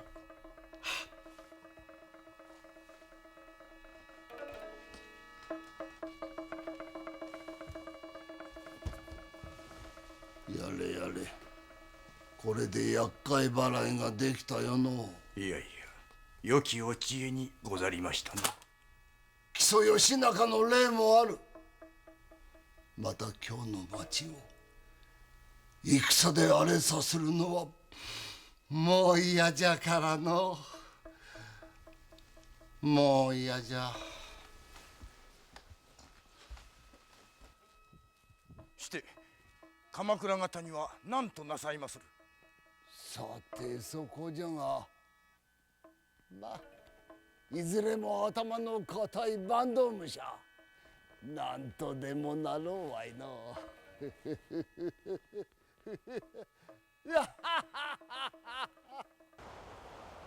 一の院の策謀も知らず、かの地で勢力を盛り返すべく、義経一行500名は2艘の船に乗り込んで九州を目指した。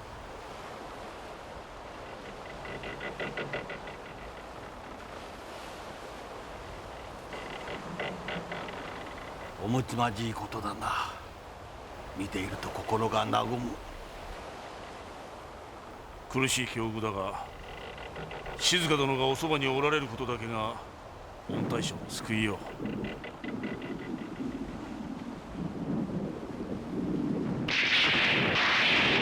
未曾有の大暴風に見舞われたのは、この船が大物の裏に差し掛かった時である。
お式は平家の恨みじゃ。沈めるためには源氏の女を生贄にせねばならん。何バカを申すな。大将の意見は人に譲るものではない。うるせえ。取り組む者皆の願いじゃ。何としてもその女を売りへ。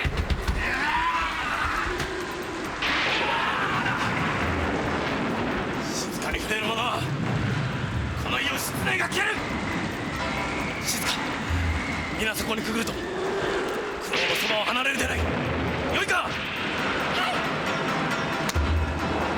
知らぬ植物恩阿弥陀無権一無即将恩母様とバン臨氷校舎海進列在前如律令ラーマ様またとなきあてビャーさんの刑である。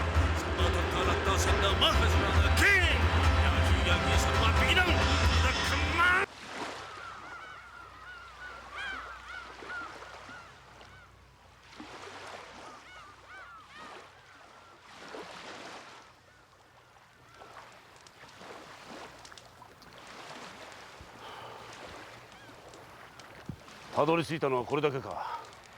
船が沈んで荷も流され、兵はちりぢりバラバラじゃ。みんな元気を出せ。ともかくも御大将がご無事だ。それが何よりではないか。御大将さえ追わせば兵はまたいくらでも集まる。しかし弁慶、これからどうする？このありさまではとても九州へは行けまい。何、行くところはいくらでもあるさ。大峰から乾へ道を取れば吉野、南へ道を取ればそれがしの生まれ故郷熊野に至る。御大将が隠れ伏したもに絶好じゃ。しかし吉野前山必ずしも我らが味方ではあるまい。平家の流れを組み、御大将に恨みを持つ山伏どももあまたいる。油断はならんぞ。というて他にどうすればよいのじゃ。この弁慶がいる。弁慶がお守りしてみせる。平泉へ行こう。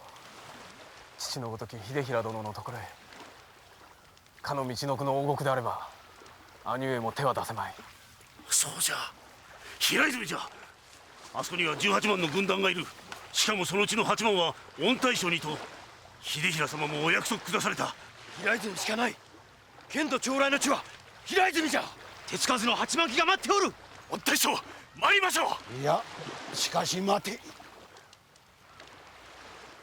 静殿をどうする？静殿は身ごもっておられる。摂津から奥州への大迂回、とても同行は無理でござろう。静、そなたは今日の母子のもとへ帰るがよい。道中の不安なきを海尊をつけてやろいいえ、私は九郎様のおそばにおりとうございます。どのような険しい山道も敵の矢玉もいとえませる。共にお連れくださいませ。静、そなたはこの九郎の子を宿しておる。その子のためにも母子のもとで静かに暮らしてほしいのだ。九郎様、私は必ず京へ戻る。平泉にてよみがえり、大軍を擁してそなたを迎えに来る。それまで待っていてくれ。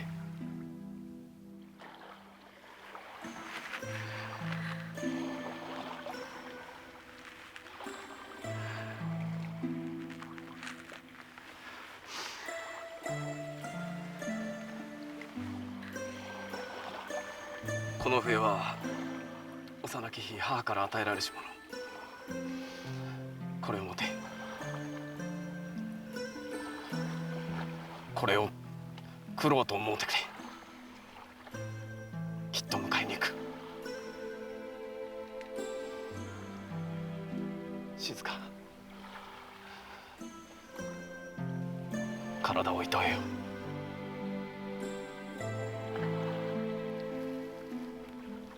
九郎様。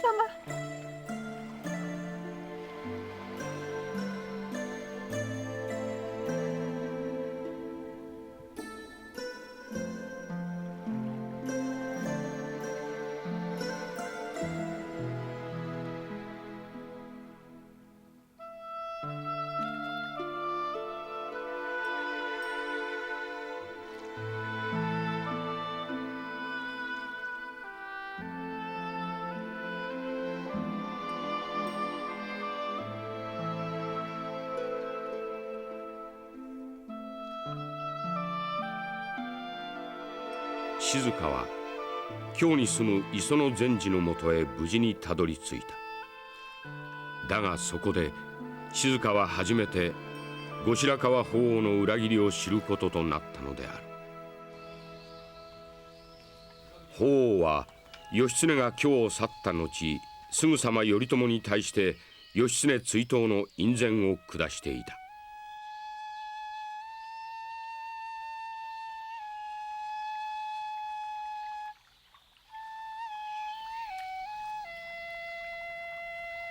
静様、静御前様。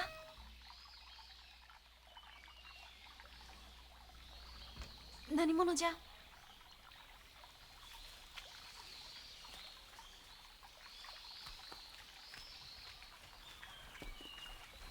怪しいものではござりませぬ。静様が囚われの身となって磯野善治様のお屋敷からこのお寺へ引き立てられていくお姿を目に留めて、こうして訪ねてまいったものにございます。私の名は玉虫、娘は小玉虫と申します。それでは弁慶様のご存知でございましたか。ええ、聞いておりました。でも弁慶様のお話ではお二人はもう壇ノ浦の合戦の折海に身を投じて死んでしまうたに違いないと。いいえ、位の高き女房様方は男たちと運命を共になされましたが、私どもは決戦を前に船を降ろされたのでございます。今はまただ一人源氏の兵に助けられた建礼門院様と共にこの京へ。そうでしたか。そうと知ればさぞや弁慶様もお喜びになることでございましょう。静様、お聞かせくださいませ。夫の消息を。最後にお別れになったのはいつどこで、そして夫は、弁慶は今どこに。お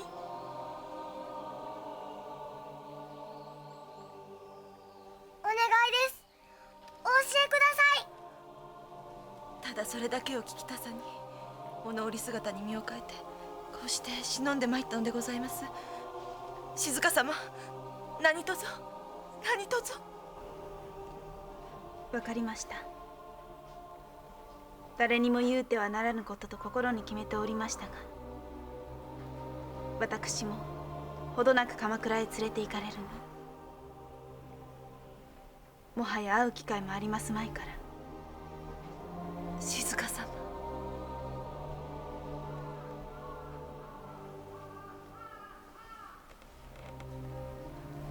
弁慶様は上様と共に平泉へ。平泉へ。そこへ行けば父様に会えるのですか。お行きなさい。無事なお顔を見せておあげなさい。私もやがて母となる身。親と子の心は痛いほどわかります。静様、どうかご無事で良いお子をお産みください。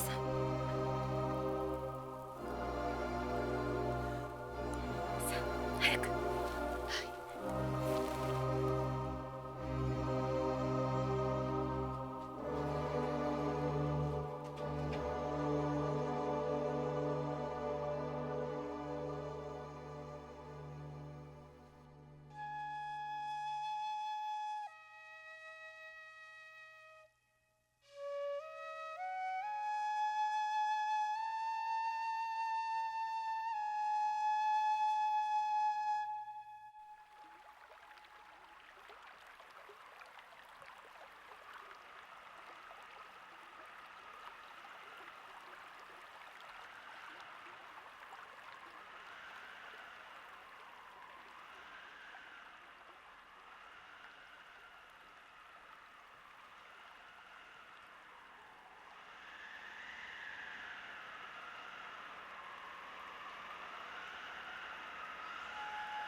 いずこに渡られる？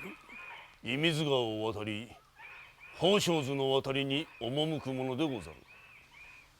していずこの山伏か？羽黒山伏でござる。これより各所を勧進して羽黒へ戻るものでござる。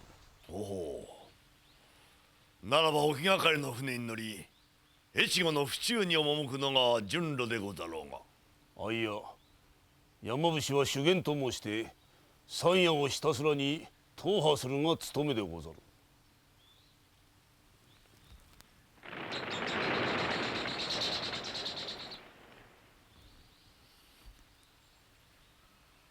お天前、都にて九郎宝願殿のお噂を聞き及びではござらんかな。いや、世俗のことは一向に。いや、実はな、宝願殿摂津の海大物の裏にて嵐に遭ってから行き方知れず、万が一生きてあらば奥州平泉へ向かいやもしれんということでな、鎌倉方より探索の命が出ておるのだ。それはまたご苦労なことでござる。したがってそこもたらまこと資源道の山伏ならば勧進帳をお持ちのはず。念のためにそれを見せてもらおうか。無論のこと、なんと東大寺再建の勧進の旅でござる。いざお見せいたそう。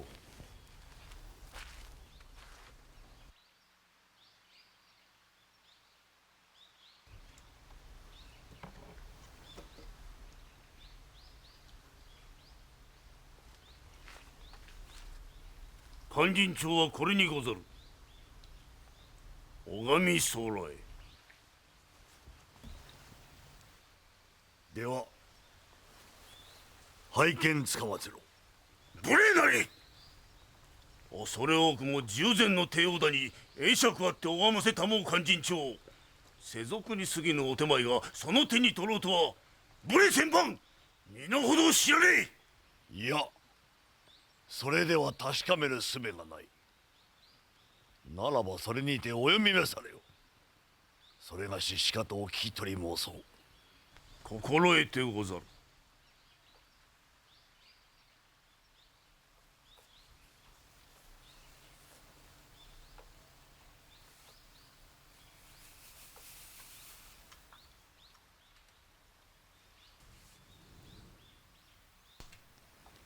敬って申す。では陸奥北陸道の羽黒山の松院へ下す大勧進。小法勧進聖武皇帝天平水のと羊の年菩薩の大願をこさせたまえ。盧舎那仏の金堂の像一句いらせまいらせんと魚願をこさせたもの時、天下の富を持てるは陳なり、天下の生を持てるは陳なり、その富と生をもって存像を作らんに、ことは安く心は至りがたし、人の財を奪わず人の心を破らずして知識を進めて、あと同じく盧舎那仏を作らんと思わしむるため、草一握り土一拳を加えて作らば妨ぐることなかれ。よ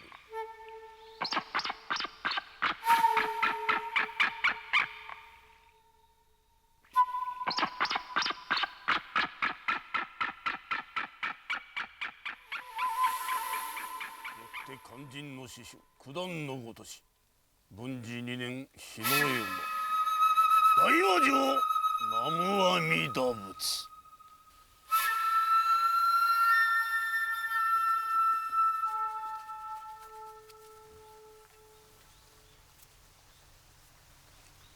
いかがでござろう。いや、勧進帳を読み聞かせいただいたる上は何の疑いも。しからばごめんそらえ。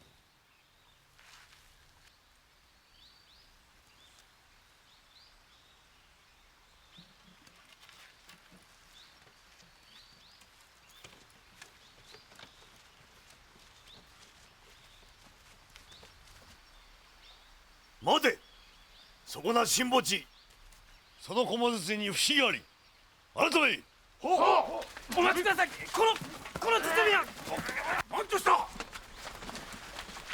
何の騒ぎか。見よ、この飾り刀は十五位の芸、検非違使左衛門の賞状に下されるもの。なんで山押風情が所持しておる。見れば年格好といい、人品といい、ただものにあらず。九郎宝願義経公ではござらぬかな。宝願殿、この男を九郎宝願殿と。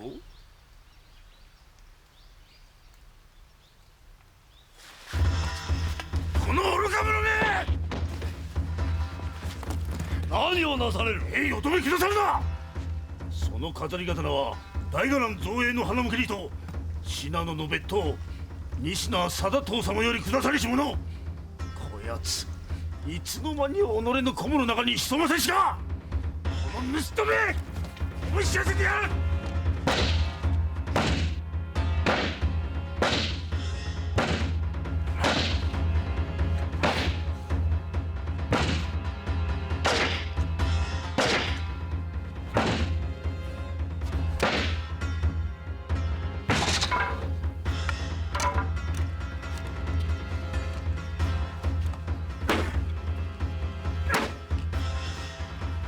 待たれよ大先達。こ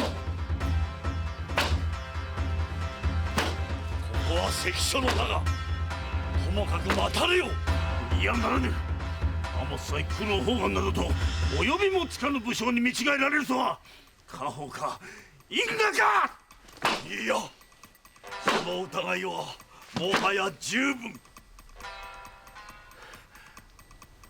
疑いは晴れたと申されるか。さよう。宝願殿は名だたる武将。本人であらばいかに大先達といえども、死とも手は下されまじきはず。我が目の誤り、お許しくだされ。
泣くな、泣くな弁慶。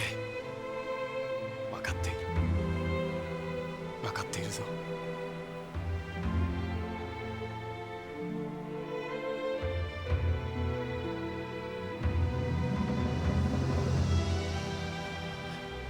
いかに苦境の折とはいえ、この手でご主君を打ち据え立てまつる弁慶の罪は万死に値いたしまする。お許しくださりませ。お許しくださりませ。家宝を拙き苦労を助けんがための臣の計らいじゃ。それを思えば少しも厭わなかった。苦労は嘆かぬ。嘆かぬぞ。御大将。弁慶。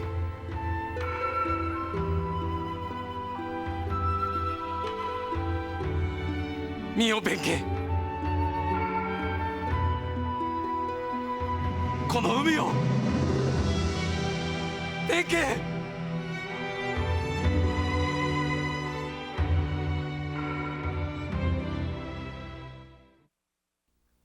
面を上げよ。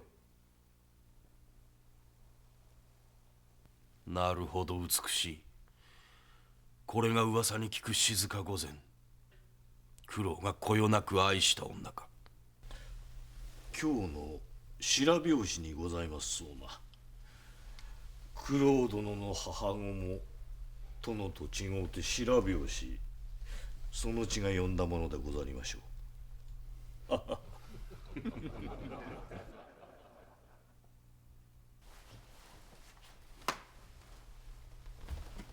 その方、摂津の裏で九郎と別れたそうだな。女の身でありながら、なぜそこまで堂々いたした？九郎様は私の夫でござりますれば。じゃが今はいずこの空の下か。不憫じゃが、そなたは今わしの手の内にある。わしのものじゃ。いやはや、戦には負けとうないものでござりまするな。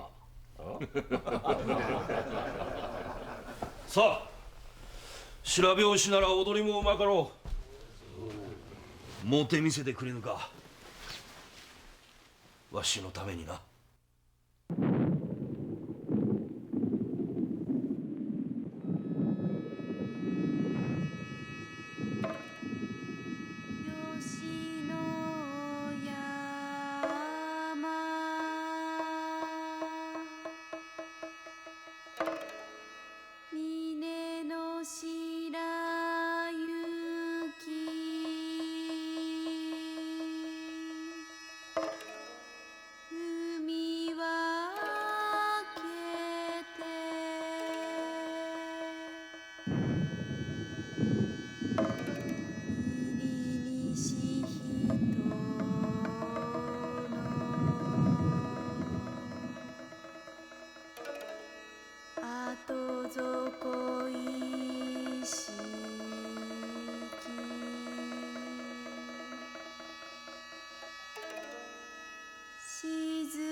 どうなされました？いや、大事ない。あの女、身ごもっているそうだ。男であれば殺せ。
に会いたい。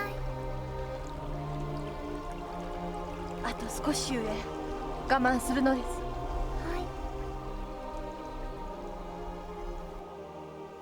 思い出の山々である。だがようやくこの平泉に到着した義経主従を待っていたのは父のごとき藤原秀衡の死であった。国平安平、よく聞け。わしが死ねば必ずや鎌倉殿が合戦を仕掛けてくる。全軍の指揮は宝願殿にお任せしろ。宝願殿を大将軍と仰ぎてこそ奥州藤原は末永く安泰であろう。構えて偽りの訳に乗るでないぞ。宝願殿、お願い申す。お願い申す。秀衡殿、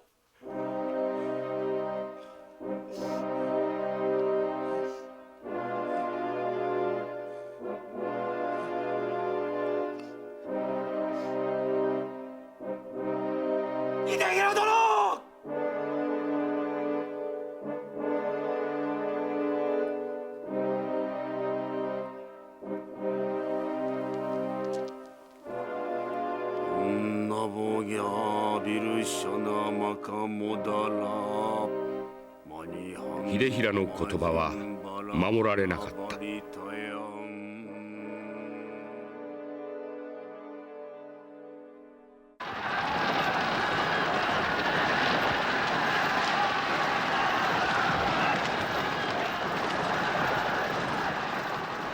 父が死ぬとほどなく国平康平の兄弟は義経主従の住む衣川の館を押し包んだ。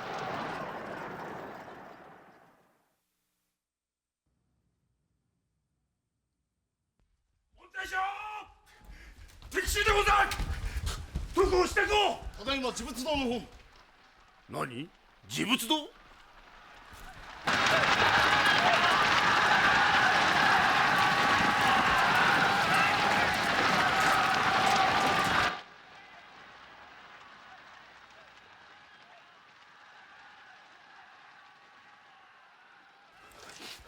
御大将、敵は国平康平の兄弟であろう。秀衡殿を失った時からこの日が来るのは分かっておった。おそらくわずかな恩賞を目当てに鎌倉の兄上に寝返った者に相違ない。三郎、敵の総数はいかほどじゃ。およそ200ほどに。味方の人数は？我々4人の他に戦える者は小物を含めて3名。弁慶、九郎の命運は尽き果てたぞ。何を仰せられまする。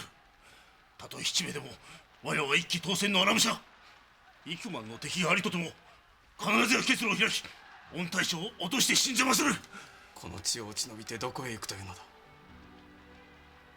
九郎にはもはや天下に行くところはない。行こうとも思わ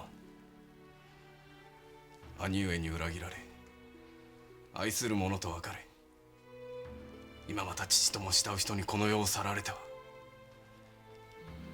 今さら生き延びたところで何になろう。御大将、大将、じゃあ御大将は？敵が名だたる大将であれば一戦を交えて討ち死にをするもよかろう。国平康平ごときの下人腹と戦う刃は持たぬ。この上は我が自害の時までここに敵を踏み入れさせぬよう努めよ。死の時まで守ってくれ。守り抜いてくれ。御大将、御大将。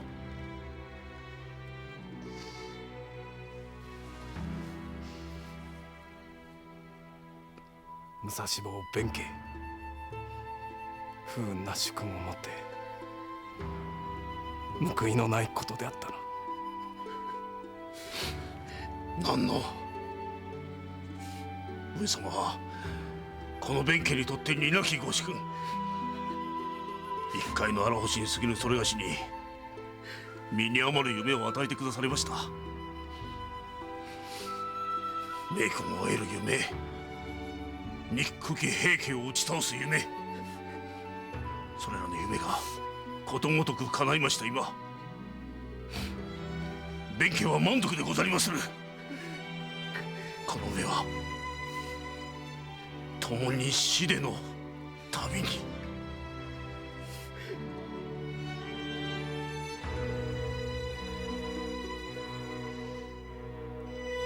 武蔵坊、私が先に立てば死での山にて惑う。その方が先に立てば三途の川にて待て。承知つかまつって候。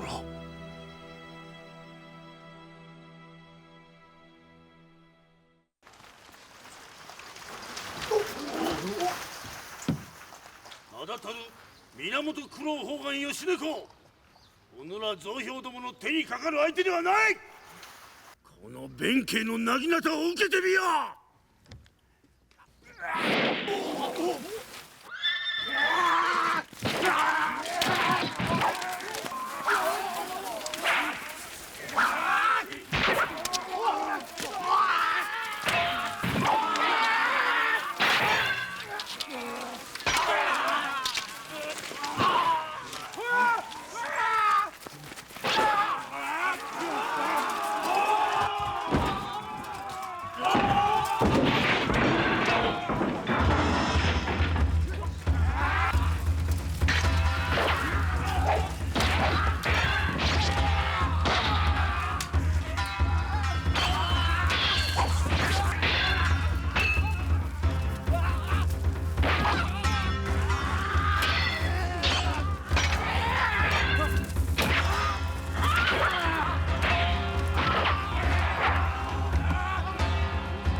化け物かあいつは。カモン、矢を放て。いつくぞまでして矢を放て。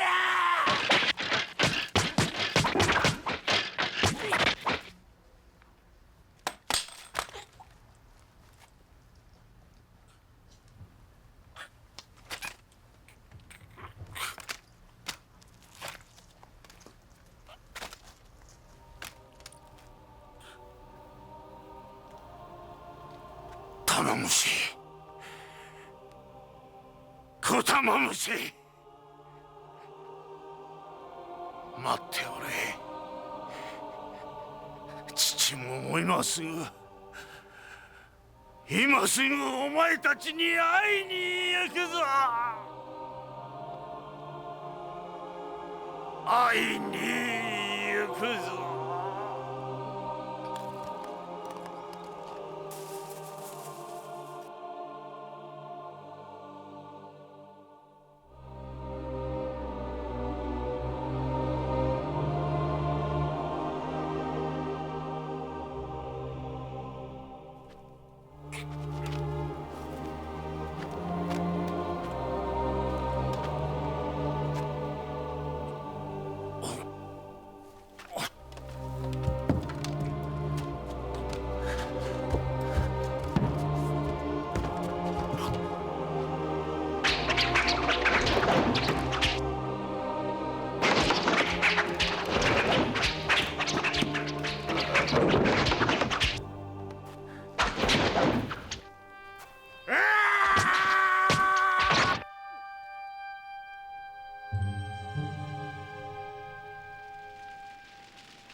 あなたは。これは玉虫殿、今日より参られたのか。はい、弁慶様に会いたさに、この子にもう一度父の顔を見せてやりたさに。父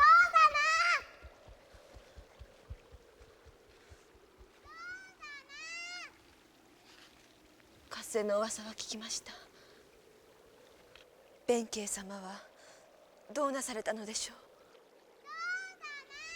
あの方は、弁慶様はご無事でしょうか。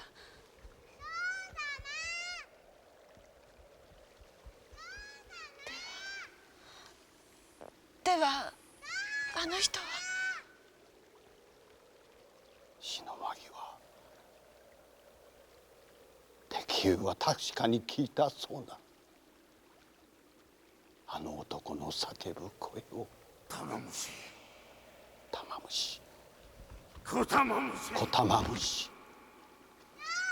今すぐ会いに行くとな。玉虫、小玉虫と。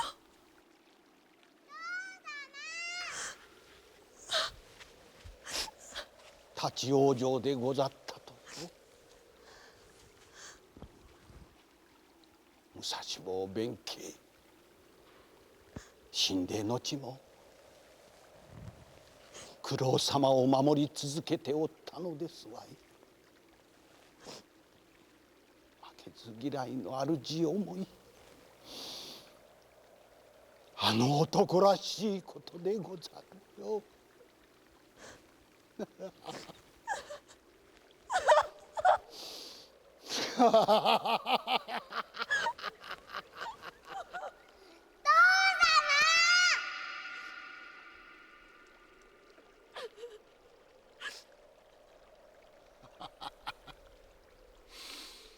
バカ者め、弁慶の大バカ者めが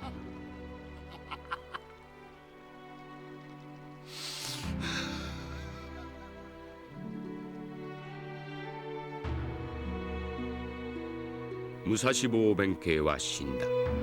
しかし源義経を、そして玉虫小玉虫を愛する弁慶の心は生きている。